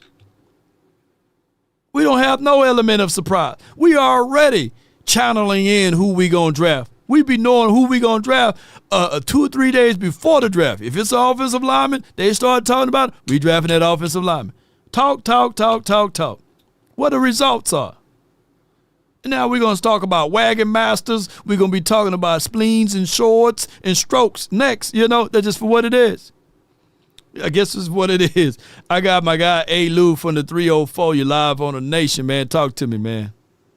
What's good, Law? Hey, I'm going to tell you what, like I said from the beginning, we're not hiring a black defensive coordinator. Not going to happen. I don't know why everybody got their hopes up. Plus, Brian Flores wants to be a head coach. He's not going to go from the Vikings to a less talented defense to be a defensive coordinator. Yeah. He's not. Right. It doesn't make sense. I can go back to the Vikings, and I know what I got. We're going to draft another whatever, and who knows? We might get lucky with McCarthy. He might come around. They'll play it that route. He'll play it that route before he says, all right, I'm going to be a defense coordinator in Dallas for, 1 year? Right. 2 years? He's not going to do that. Yeah. Plus, it just like Jim Leonhard, I'm not mad at it. If that's who they choose, right. I'm not mad at it. Right. I like the fact that they did give I like, so you can see that Shoddy has his handprint all over this. Hey, Lou, how are you speaking? You got me on speakerphone? What you got me on? You're a little muffled. You're a little muffled. Hold on. Yeah. Can you hear me? Oh yeah, it's a whole lot better, man. Yeah. All right, you can see that Shoddy got his hands on this on this coaching search, which I like. Let him do it. Let him do what he's supposed to do. Yeah. You can tell that Mike McCarthy was lazy as hell. Like if you're paying attention to what's going on and how the power that the coaches really have, you can see who wants to have that power and who doesn't really care about that power. Right. If you're paying attention to it, yeah, as granted, will Jerry step in and say yes or no, and do they have a mom and pop shop? Yeah. But if you come to the table and say, hey, I want this is why I want this, that, and the third, they normally bend to those who actually come in to speak up, but you got to do the work. Right. They're not doing the work. They've already shown that they won't do the work. They'll hire their best friend's friend and say, all right, cool, we're going to run with you. Because they operate out of comfort, and that's the Cowboys' way. And to a point, we all do that. If we doing our own business, sometimes we all do that, right? It's just that we as fans, we want to see the Super Bowls and the wins, right? The Cowboys front office, they're like a bookie. They're going to win regardless. They haven't lost a single dollar since 95, 96. We may have. They haven't. You get what I'm saying? Yeah. Yeah. So that's just how it is. So they might look at this like, yeah, we will moan a little bit and yap a little bit about this and that. But at the end of the day, them checks still clearing. They're getting more deals. They say, okay, well, what's the end game? You get what I'm saying, hey Lou? Like what do you what would be the incentives? I know it'd be more money, but you already making more money than the people that's winning. So what would be the ultimate decisions of the incentives? None at all. None of. And they play on Cowboys fans, and it looks like we're getting a little bit more smarter. They play on, I would pay this much to get a championship. Hey, bro, you can't say that now. Everybody has access to a social media, and everybody has an opinion now, which is good and bad. It's good because you can put out the same amount of stuff, say what you want to say, and you're going to be heard. Just like they hear your podcast, they hear Voch's podcast, they hear Brian Bottas' pod, they hear everybody's pod that's speaking of the Dallas Cowboys. They hear that. They hear it, yeah. Jerry knows who you are. Jerry knows who these people are. Like, don't take it to account. Don't think that he doesn't. Yeah, yeah. And you're right. And you 1,000,000% right. They know who we are. They hear our cries. And instead of working with us, they would rather silence us, or they rather tell us, hey, we don't know. They rather attack us. You know what I'm saying? And these sorts of things, because we mess up the bottom line as far as the biggest thing that they can sell is the narrative, right? And they can counter the narrative if they can get out in front of it. I'll never forget the movie Enemy of the State. Have you ever seen that movie? Yep. With Gene Hackman and Will Smith. What he said is basically, we just got to get in front of it before people can see that he's credible, right? And that's what they tend to do. So the whole ideology, I can see through the bull sugar, is basically they already told 105.3 The Fan who they're going to get as it relates to their defensive coordinator. But they do A/B testings. They say, put this out there, sprinkle this out there. Let's see what the people will say. Let's give an inkling of knowledge of what people will say far as us going with him, and then we are outweighed, and most other people are pretty much happy and satisfied with Jim. Yeah, most of them. It's going to come. I'm not mad at it. If he can, if I would rather you give a young coach a shot than get a retread. And at the end of the day, if we're looking at Brian Flores, he's a retread. Yeah. Yeah, is his defense good? Does he have a good scheme? Yeah, but you got to have the players. You're going to have it's not going to be a Bear situation where you got a couple of them and you can just turn it over really fast. It's going to be some growing pains if you go to his scheme and what he wants to do, because we do not have zone corners. He plays a lot of zone behind that scheme. The scheme. We have man corners and cover 3 corners, cover 1 corners.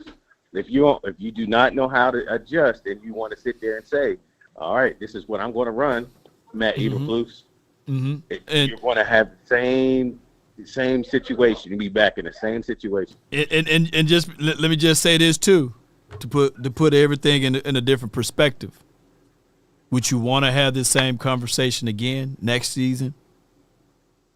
Because that could be technically what it is, even if you do go get a Brian Flores.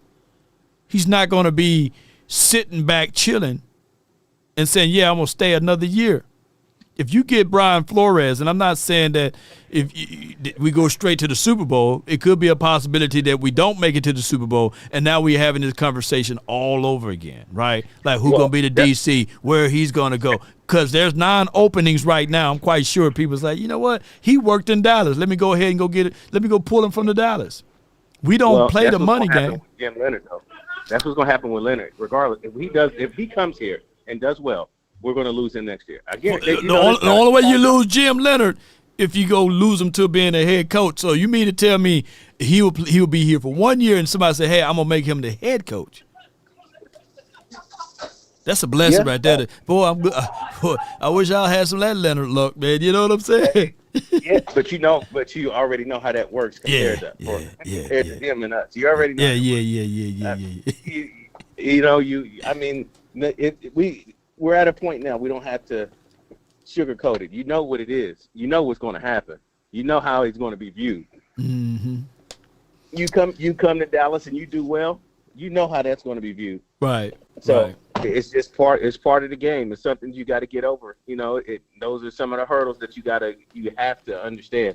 And don't be naive to the situation and exactly what's naive to the situation and naive to the opportunities that this provides for them. So no doubt, man. But we'll see. We'll see, man. What else you got, man? Before I let you roll, man. Well, I'm really happy that the Niners won, but I'm mad that the Niners won. If that makes sense. Yeah, they didn't put belt to ass to us so many times. I'm like, yes, no, but I think the Seahawks might take it all the way. Yeah, it was just hard to beat a team 3 times in a row, though. I think that's going to be the nail biter. Yeah, but they can't stop anybody. I know, right? The Niners can't stop nobody. The only reason the Niners won is because Jalen Hurts is terrible. Yeah. even though AJ dropped the ball, Jalen Hurts is not a quarterback. He's just not a quarterback. It's okay. Yeah. He's just not a quarterback. It looked good. It looked good when you got one-on-one coverage. If Dak had CD and damn George Pickens running go balls because our running back is, averaging 10 yards a pop, that'll look good too. Yeah. So you're right on that. We'll see how it goes. Outside of that, let's go Cowboys. Let's go, man. That's my guy A. Lou from the 304. All right, so we got room for a few more callers. He's right. He's right. And I'm not trying to put a wedge in between the fan base, but sometimes y'all got to look at it from our perspective, from those who are on this side. And I know we can sing the song Kumbaya, we are the world, and everybody's fair and all of this stuff. But at some point, if the world was fair and if the NFL was fair, you wouldn't have a damn Rooney Rule, right? You wouldn't have that crazy rule, right? You wouldn't have all of these incentives and stuff so that you can give some support to the people that's your 90 to 95% of your team is made up of, right? And I know that these are uncomfortable conversations, and I know that the people from the other hue won't be able to have these conversations because it'll be peered as or viewed as, damn, they could lose their job just by speaking out like this. You know what I'm saying? Like, they be like, hey, man, that person's a racist, for saying that. But I can say it. Ain't nobody going to take my job away from me. But it's just for what it is. The Cowboys operate out of comfort. They got certain sponsors. They got certain shareholders, stakeholders, whatever it may be, that controls most of these decision makings. And they got to have it look in a certain way. If not, they pull out, and then Jerry is left to pay some stuff. And we all know how his payroll is going. You know for sure for the city of Arlington and the state of Texas, Jerry is not paying that money. Yeah, the taxpayers paying that money. He's the figurehead. Jerry is not paying no notes on that stadium, right? I want y'all to know he is not paying no notes on that Frisco location. That's all taxpayer money, lobbyists, and a whole bunch of other stuff that I can't talk about with the Bohemian Grove and the Illuminati stuff that's coming all out of my body. So, unfortunately, these are the truths of the matter. Everything that you see is out there politically speaking, right, for these guys to get these wealth and riches. The NFL just do these things. They are supposed to be nonprofit. But, man, you post something on YouTube with the NFL likenesses and logos, man, they would sue you to kingdom come. You know what I'm saying? So it's our money. It's supposed to be our voice, but we have no situation. Don't you know that when they post or when they put out that stadium, they force the city and the county to pay for those roads to be in NFL standard to handle the traffic flow. So there's layers to this stuff. That they be laughing and keying. When you purchase a seat, ticket games, if you look at the bylaws, according to the bylaws, if it's a nonprofit, not for profit, that when you purchase the game to go, when you purchase the game tickets to go to the stadium, you're not purchasing the game itself. You are purchasing licenses for that particular seat. You own the license for that particular hour or 3 hours to sit there. All NFL games supposed to be free $99. They don't supposed to charge you for it.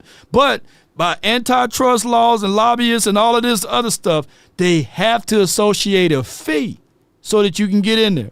So that's why when you sit there and watch the game, you are literally paying for the licenses to be in there. You're not paying to see the game. But that's a whole nother conversation beyond the time frame that we have here. All right, I have from the 860, you're live on the Nation. Hey, Law, good evening. Good evening to you. Yeah. All right, so I was listening to your conversation earlier with that guy, and he was talking about how Jim Leonhard isn't as good as Brian Flores, but I was Mm-hmm. thinking, like, you don't really know what could happen. Like, Right. Jim Leonhard could end up being some kind of guy who's like, he could be the top defensive coordinator in the league. Yep. But I do wonder, I haven't heard much about some of the guys on the Houston Texans staff. Mm-hmm. Like, there's a coordinator, Matt Burke, and the passing game coordinator, Corey, I don't know how to say his name, Undillin or whatever. Right. I've heard people talk about D'Amico Ryans, but, like, Mm-hmm. you know, there's got to be some guys that maybe we could steal from the Texans. I want to hear your take on that because I don't really know. Well, I'm definitely trying to look at philosophy, principles, and taking those philosophies and principles and applying it to here. So those good teams that's good, like top 10, top 5, top like number 1 defenses, I'm definitely picking up the phone and calling the Texans as soon as they out of the playoffs and saying, hey, the D'Amico Ryan program, we may not can get D'Amico, but what's up with you? You know, what do D'Amico do? You know, what do he teach to this level, right? And that would be the first thing that I would do. I would go to all of these teams that there's number 1 in defenses or top tier defenses and pick their brain. So you're right. Yeah. So, I mean, as much as it, like, kills me to say this, but I really like watching the Texans defense, but I'm not a Texans fan. I know there's bad blood between the Cowboys and Texans. Right. I live in the Northeast. I wouldn't get it. I did hear you talk about how you want the Patriots to win the Super Bowl, and I just, I hear about it every day up in Connecticut. Oh, why are you not a Patriots fan? Oh my God, man. Yeah. I know, Killing man. me with that. I know I'm killing you, but that's the only thing that I can think of that can open up the eyes of the old man Jerry, right? It would galvanize him. I kind of like Stephen Jones a lot though, although I can't really tell you, you know, who's making the decisions. Like, I can't tell. We can't really tell, right? And that's a problem. That's a problem too, you know, because all the other 31 other teams, you know who's making the decision. You know the final decision is this. Yeah. But here, when you have those multiple people making the decisions, now you convoluted with a whole bunch of other array of things. So that's why we are in the shape that we are in. We heard storylines that even to a degree, Stephen Jones wanted Mike Vrabel. Right, we noticed Mike Vrabel called $13 million, right? And we heard Jerry Jones talk about Schottenheimer, how he really liked how he bit his lips and he wanted to say a few things but didn't say it. So they gave him an extra grade over any other body. And, you know, so it's a lot of I guess ambiguity, as Jerry would say. Well, I'm on the Schottenheimer bandwagon. I feel like, and call me crazy, but I feel like he could be like the next Kyle Shanahan, like kind of guy that's really good at coaching the offense, like, you know, his whole scheme. Mm-hmm. But a lot of these guys, like Ben Johnson, like, they had good coordinators, like good defensive they had all these good staff. They got Al Harris. Right. They got Al Harris. Yeah. And Dennis Allen, who's no one to sneeze at too, who historically been pretty good. So yeah. So Schottenheimer, if Chicago was looking at hiring Schottenheimer, man, I bet they would have made the playoffs still. Yeah, but there's no way that Schottenheimer on the open market, no offense to him, will get a job over Ben Johnson, right? Or Mike Vrabel at that time. Because you got to understand, Schottenheimer technically wasn't even the offensive coordinator the last year Mike McCarthy was here. He was an installer guy. So it takes – now, Schottenheimer had head coaching opportunities, and he didn't take them according to the information that was bestowed upon us. But we just never know. He could have fizzled out and been a one-and-done guy. I don't know. I feel like Schottenheimer is coached like a kind of guy that he's trying to prove that he's not a yes man, like benching CD and Pickens against the Raiders and what he did with Flus. We don't work with him, so I'm not really sure. But I feel like we're starting to break the cycle a little bit. But maybe I don't know. Maybe I don't know any better. Man, no, you good, man. But what else you got before I let you go, bro? Darn. I'm trying to remember. Yeah, so if we don't hire someone like Jim Leonhard or Brian Flores, who do you think, like, just your opinion, who do you think is the best person that's left? They talked about a guy named Jonathan Cooley. They talked about, to a degree, he's with the Panthers. They also mentioned Jonathan Gannon. That could be a guy that the Cowboys, it's all about comfort with them. If they do decide to get him, I can hear the storylines of like, hey, we remember facing him with the Eagles, and we want to be able to utilize that against the Eagles and having a leg up and these sorts by knowing the personnel, and that's the team that we're trying to beat in this division, so why not weaken them by going and getting a guy from the Cardinals that knows them the best? It could be one of those storylines, but I don't know, man. I think it's Jim Leonhard. I think that he will be the guy. I think that Sean Payton will bless us. Sean Payton still got close ties with the Cowboys, and it'll be a good look for them to see that program elevating people, and they're picking from that particular program there. So it would look good on a resume. See, my two things with picking a coach is I don't want a guy that's fired, right? I know it's kind of hard if you're a head coach and you're also a defensive-minded guy, because you got to be the coach of the whole team and then handle the defense. A lot of times these coaches that call plays, they try to do it to get control, but it doesn't work out in the end. They kind of they have too much. It's just there's only 24 hours in a day, maybe 16 hours. You got to sleep. Right. I want a guy who's they've been a defensive coordinator for a long time, or no, for the past few years. Besides, Jim Leonhard. I mean, I see a lot of promising stuff, but maybe just someone who's been around for a few years, but not a new guy. That's why I was thinking about Texans staff, but I don't know. You've been watching football more than I've been alive, so. No, I know indeed, man. I appreciate you, man. Thank you for calling in. Let me hear you say it then, bro. Yeah. Thank you. Oh, well, how about them Cowboys? Wait, what was that? Yeah, let me hear you say how about them Cowboys, man. Let me hear you say how about them Cowboys? Cowboys Nation up in CT, Connecticut. Yeah, appreciate you, man. Good call from you, man. Janikowski, man. Come on with it. Oh, yeah. Yeah, that's your name. Let me lock you in as that. Janikowski. I'm a kicker. Yeah.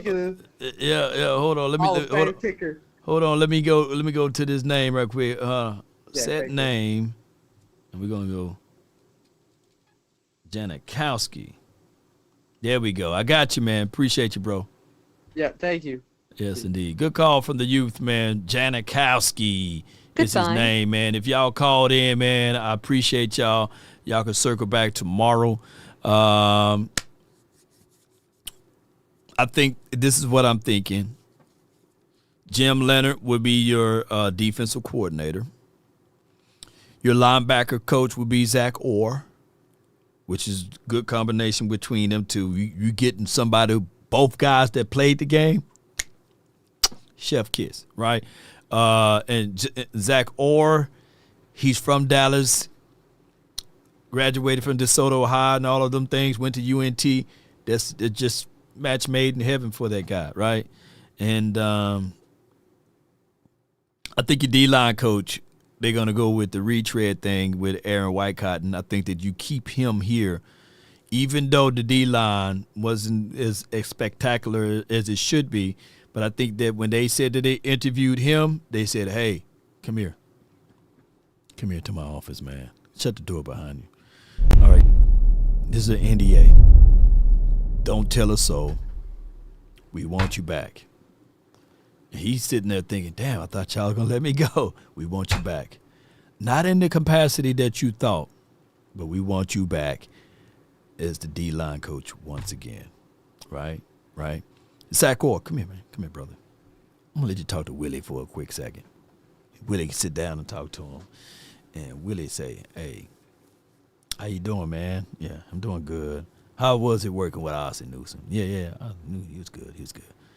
Yeah, it was a rough year for you last year. Yeah, it was. Now, we're going to bring you in. We're going to pay you this salary. This is the offer on the table. This is the NDA. We're going to bring you in as the linebackers coach. I get it. Hey. I know you want to be the DC here, but this interview is for the linebackers position. We looking at other candidates right now, but hey, if you want this job, it's yours. It's yours now. We gonna put down that should we interview you for the defensive coordinator, but it's really for the linebackers coach. You gonna take it? Yeah. I'm gonna check around still, but if I don't get nothing else, I'll be back for that linebackers coach. Okay, yeah. He didn't even get a chance to talk to Jerry. He just talked to Willie. Yeah. I've been in situations like that. I know that's how it going. I know y'all can't fool me. That look, they gonna hit me up with all type of like, Law, you know too much. Yeah, I'm just telling you. That's exactly what's gonna go on. Yes, indeed. Not everybody is like the tenderism guy. You know what I'm saying? Some people be wanting some iron in the fire. Some people want something on the stake. And that's just for what it is. I think Flores is more like, hey, if y'all giving me these type of praises, I'm not finna be over here tenderism stuff. You know what? And for those who don't know his backstory, tenderism, people found out, oh, he don't own a joint, somebody else owned the joint. He's not even from California, he's from New York. And the guy even said, hey, man, a smooth, slick salesman guy. I thought that, hey, we combine our worlds, look at God. You know what I'm saying? The guy with the money, he owns the franchise. Tenderism guy, he just bring the crowds of people there and cook stuff, meat falling off bones and stuff. But it is for what it is. That's life. On one point, people are pissed off and angry about the tenderism guy, but you just don't know his story. He could have been sleeping out of his car. That could have been an opportunity for him to be able to flip some steak meat and put some stuff on a grill and have oxtails falling off the bone. Without that guy, he would have never been discovered. And without that guy, he would have never been discovered. So it's a win-win situation. And as long as tenderism is happy, stop trying to force that man to be the owner. He might not want to be the owner. He might not want all of the attention. All money ain't good money. Maybe he ain't good with money. Maybe he done had millions of dollars and lost it all. The man is old and gray. Who knows? He might not even want the money. He just might like to serve meat and have it falling off the bone. That's just for what it is. And he might just like what he's doing. Not everybody's a Willie McClay, I guess Willie McClay is tenderism. Yes, indeed. Tenderism, yeah. Rism, tenderism, yeah. Mississippiism. And then they went and what they did, they trademarked the name or something like that, But it is for what it is. Slick Willie is just for what it is, Cowboys. I had a great show today. There are things that I've seen from Dallas Morning News. 3 draft prospects that the Cowboys could pick at 12 through 20. We're going to talk about that, and then, we get things moving and grooving. Yeah. Meat bone. Boy, y'all crazy, boy. Yeah. Tenderism. Yeah. All right, so 3 NFL draft prospects the Cowboys could pick at number 12 through 20. Just 3 of them. I got Joseph Holt. Appreciate him. I want to share this Dallas Morning News article so that you guys can show him some love and support. Real good guy, real good friend of the show and everything. Jay Breezy says, Law trying to say something without saying it. You already know. All right. With that being said, they have David Bailey, the Red Raiders. Let me just pull this all the way down. The first guy, they have Ohio State linebacker Sonny Styles. He could fall. Ohio State Caleb Downs. He could fall to a degree. I know a lot of people don't like Jamad McCoy. I got Jamad McCoy as by far one of my favorite prospects looking at his tape. Do I have him over Delane? If he didn't get injured this past season and didn't play all last season, what have you, I would have him over Mansour Delane. But at this point, Mansour Delane would not fall to the 20th unless he find something that what my guy Vaj Lombardi would say, gun under the seat and failed a drug test. But Mansour Delane, I think that in order to get this kid, he's a zone. He can play press. He probably on the next level probably be an inside slot guy. It's questioned because his tape is such a weird tape that when you look at his tape, I think it was 5 games that I looked at, and they only targeted the guy 4 times. So it's hard to even decipher what he can do if the ball is thrown his way, because teams was like, you know what, we ain't gonna even consider throwing the ball his way. And he's sticky. I like him. I like his tape. Mansour Delane, for those who don't know. And running back Jeremiah Love. So many people been trying to shank me with the butter knife by talking about this particular kid, Jeremiah Love. And let me just break this down with Jeremiah Love. I'm not saying that the Cowboys should draft him, but what I'm saying is the Cowboys should do their due diligence. I know a third of you guys wouldn't pass up on Bijan Robinson, wouldn't pass up on Jahmyr Gibbs. He's in the same wheelhouse of them guys. Is he as good as Jahmyr Gibbs? No. Is he as good as Bijan Robinson? No. But he could. He could be. It could be the other guy that's on the team that's his running mate that's with him. We don't know. The NFL is such a crazy system depending on what team you go to, who flows well with you, what type of quarterback that you got, and all of these things. But what I'm saying is you want to go BPA. You want to go best player available. And there's nobody in my mind that I could think of if I pull up Tankathon, right? And if I go to NFL side and I go to the Cowboys and I look at their mock draft, I like Keldrick Falk, but I love Jeremiah Love over Keldrick Falk. I get it. I understand. But if it's Keldrick Falk versus Jeremiah Love, I'm going with Jeremiah Love. Now, C.J. Allen versus Jeremiah Love, if you fall all the way to the 20th spot, they'll be far-fetched. I don't think that he fall that far, but that's a whole nother conversation. I do like C.J. Allen. I love his tape. He's quick. He can go sideline to sideline. He can go off on the edge. I do like that. And then I do like the aspect that they double dipping with the Georgia boys. Georgia boys have been pumping out some good guys out there. Pause if necessary. But that's just my stance on it. I'm not saying that that's the end-all, be-all. All right? Before I play this, did we talk about his broken foot already? I think we did. As reported, Todd Archer states that Deron Bland underwent surgery today on his left foot performed by Dr. David Porter, a consultant for the Colts. This marks the second foot surgery for Bland in many of years. The expectations is that he will be ready for the offseason. One thing about feet, when they go bad, they bad. You right? And if your feet hurt, your whole body hurt. Who heard of that? You know what I'm saying? Who heard of that? Yeah. Falk is another Sam Williams, bro. Yeah, I've seen that. Sam Williams would probably have better productivity than Falk in his college career, but that's a whole nother conversation.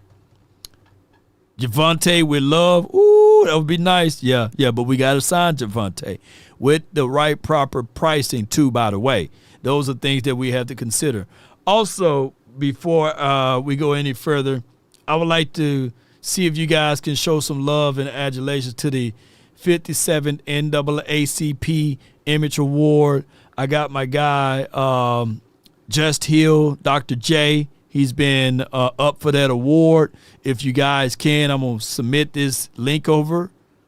Let me know. If all you have to do, you don't have to log in. They're not going to get your passwords or anything.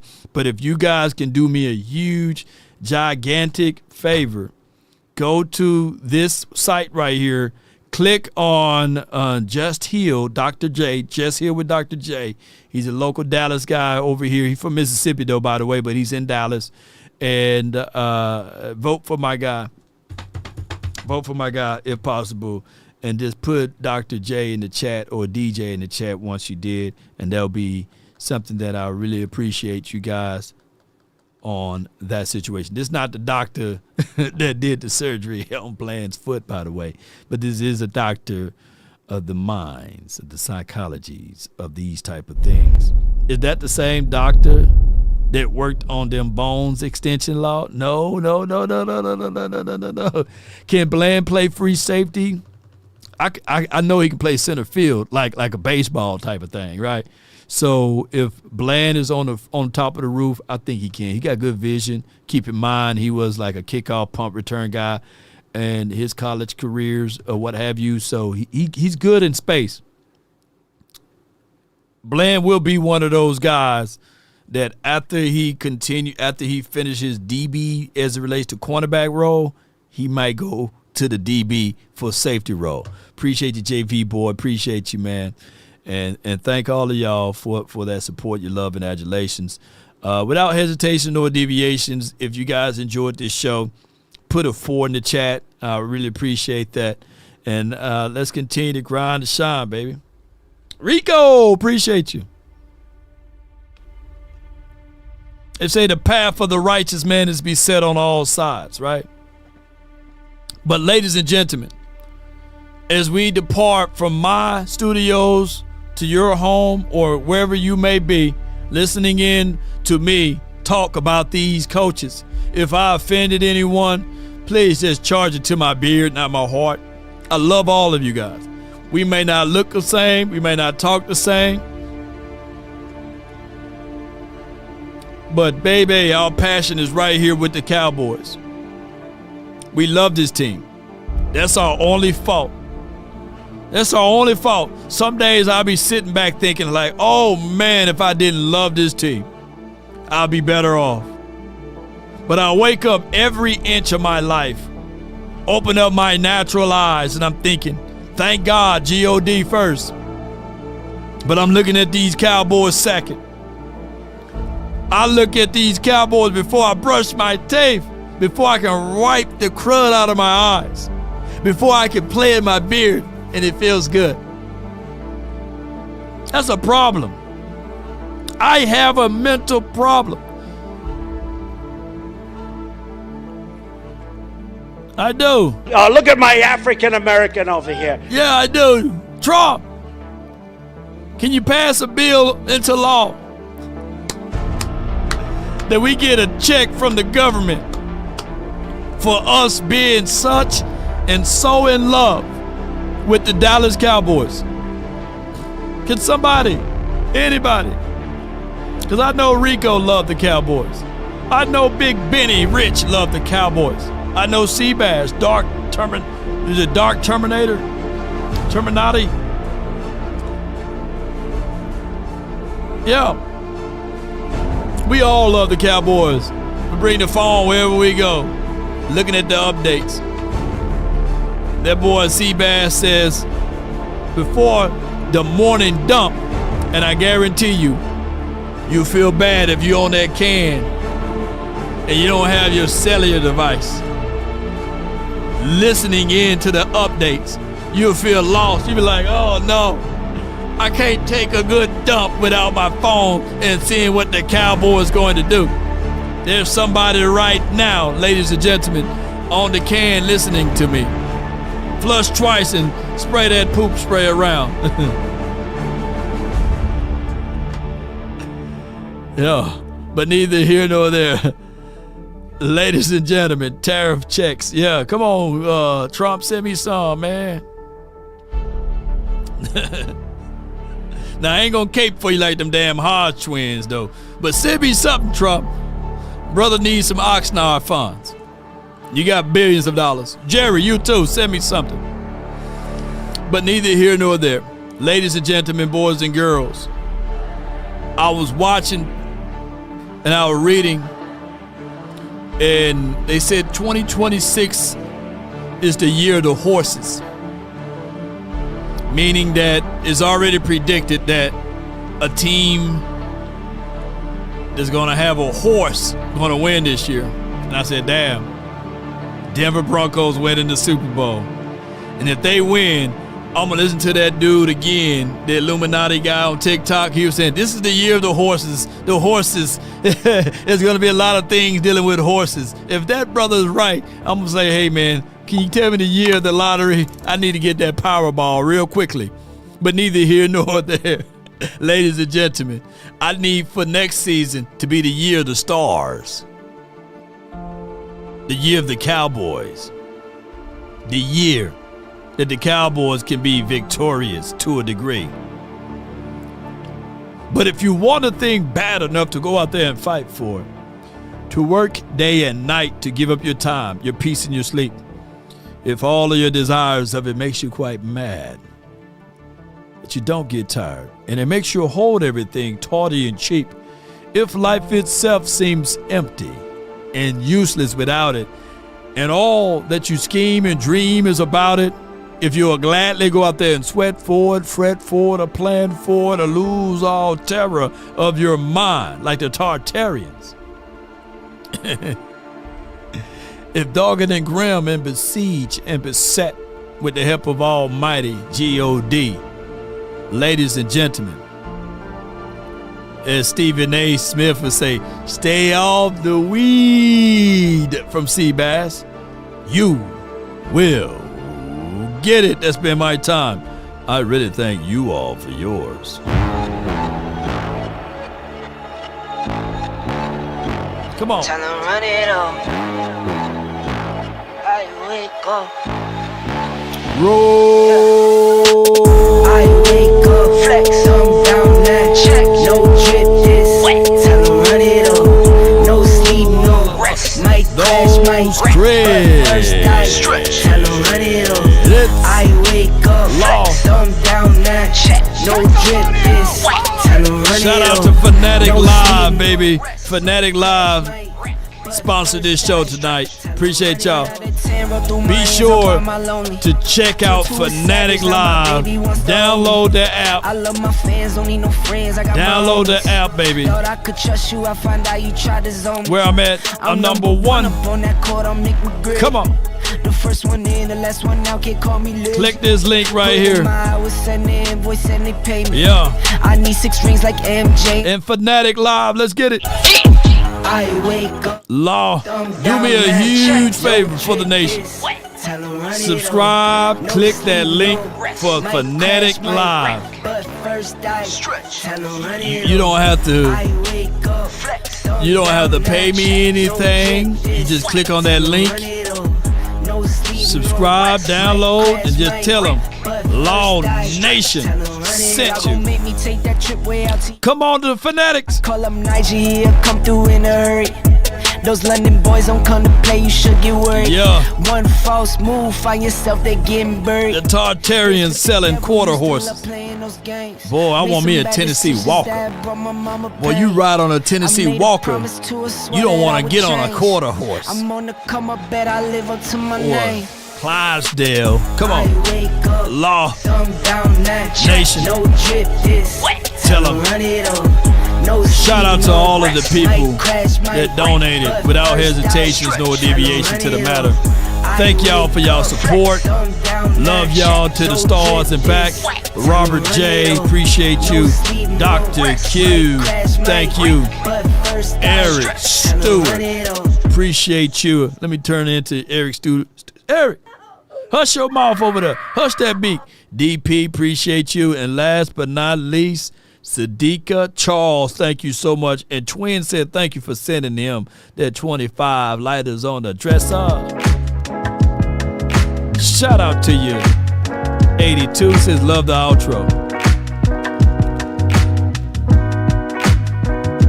Get you a fine thoroughbred. Okay. That Tennessee Walker, I'm telling you, man. Well, my guy is from Tennessee. I haven't heard him as of late. Where you at?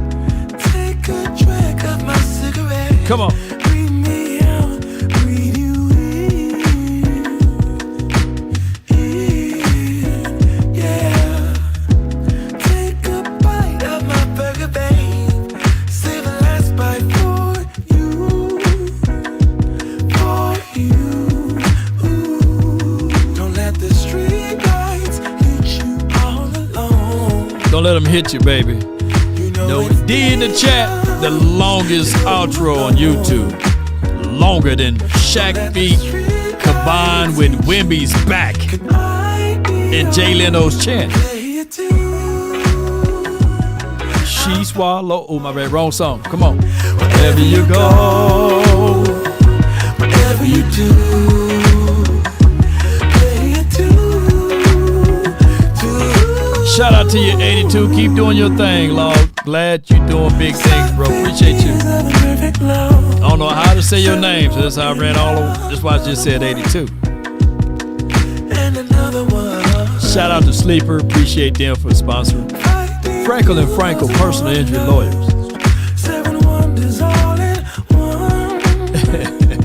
What size feet Wemby wear? Because that joker long, boy. He better not have had no extensions.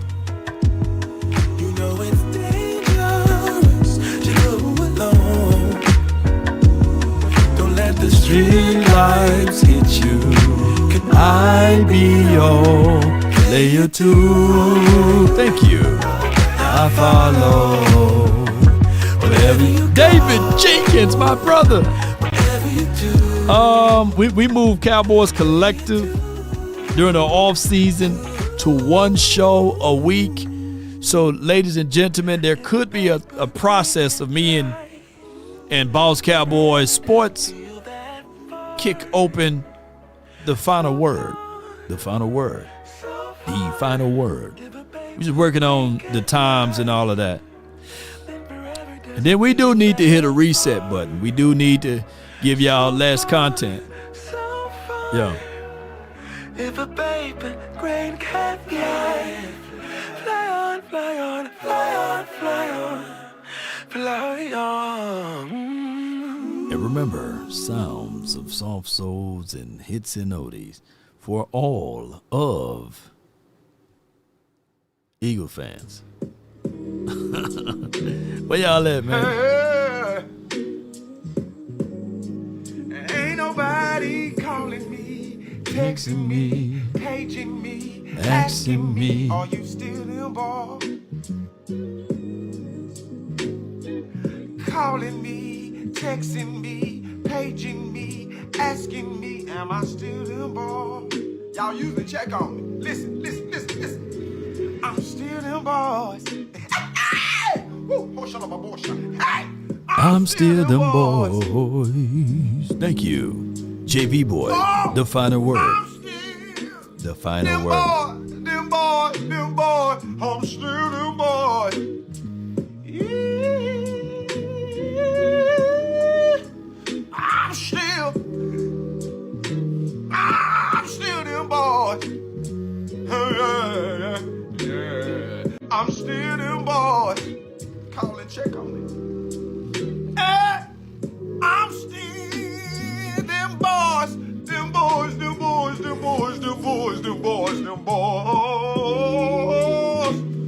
I'm still them boys. Now y'all don't want to call and check on the pastor. I'm still them boys. Huh. Yeah, I'm still them boys. All right, okay. And they understand the cost that is involved. There's 1,000 of you. I said close them doors. Ushers, close the doors. Close the doors. Close the doors. We all gonna lead together. There's 1,000 of you tonight, and those that are watching, it's 1,000 that's watching online. This is a small seed. If I get 1,000 online to give this, I'm challenging each of you all down here to give a $20 seed. But I need everyone standing up here with us, with me, to plant a seed of $100. Because again, it costs to sit up here. I got you. And this is what I need you to do. If you're giving electronically, or even giving tangibly, bring them baskets. I want the baskets up here. I want to see the folks. Y'all start moving. Y'all can bring it right now. Come. Even if you're giving tangibly, just put your hand on the. Until next time. DC, baby, Jim Leonhard. Or Leon Giving his worship. Leonhard. Giving his worship. Giving his worship. Till next time. giving his worship. This ain't the time They to can talk. come closer than close. Yeah.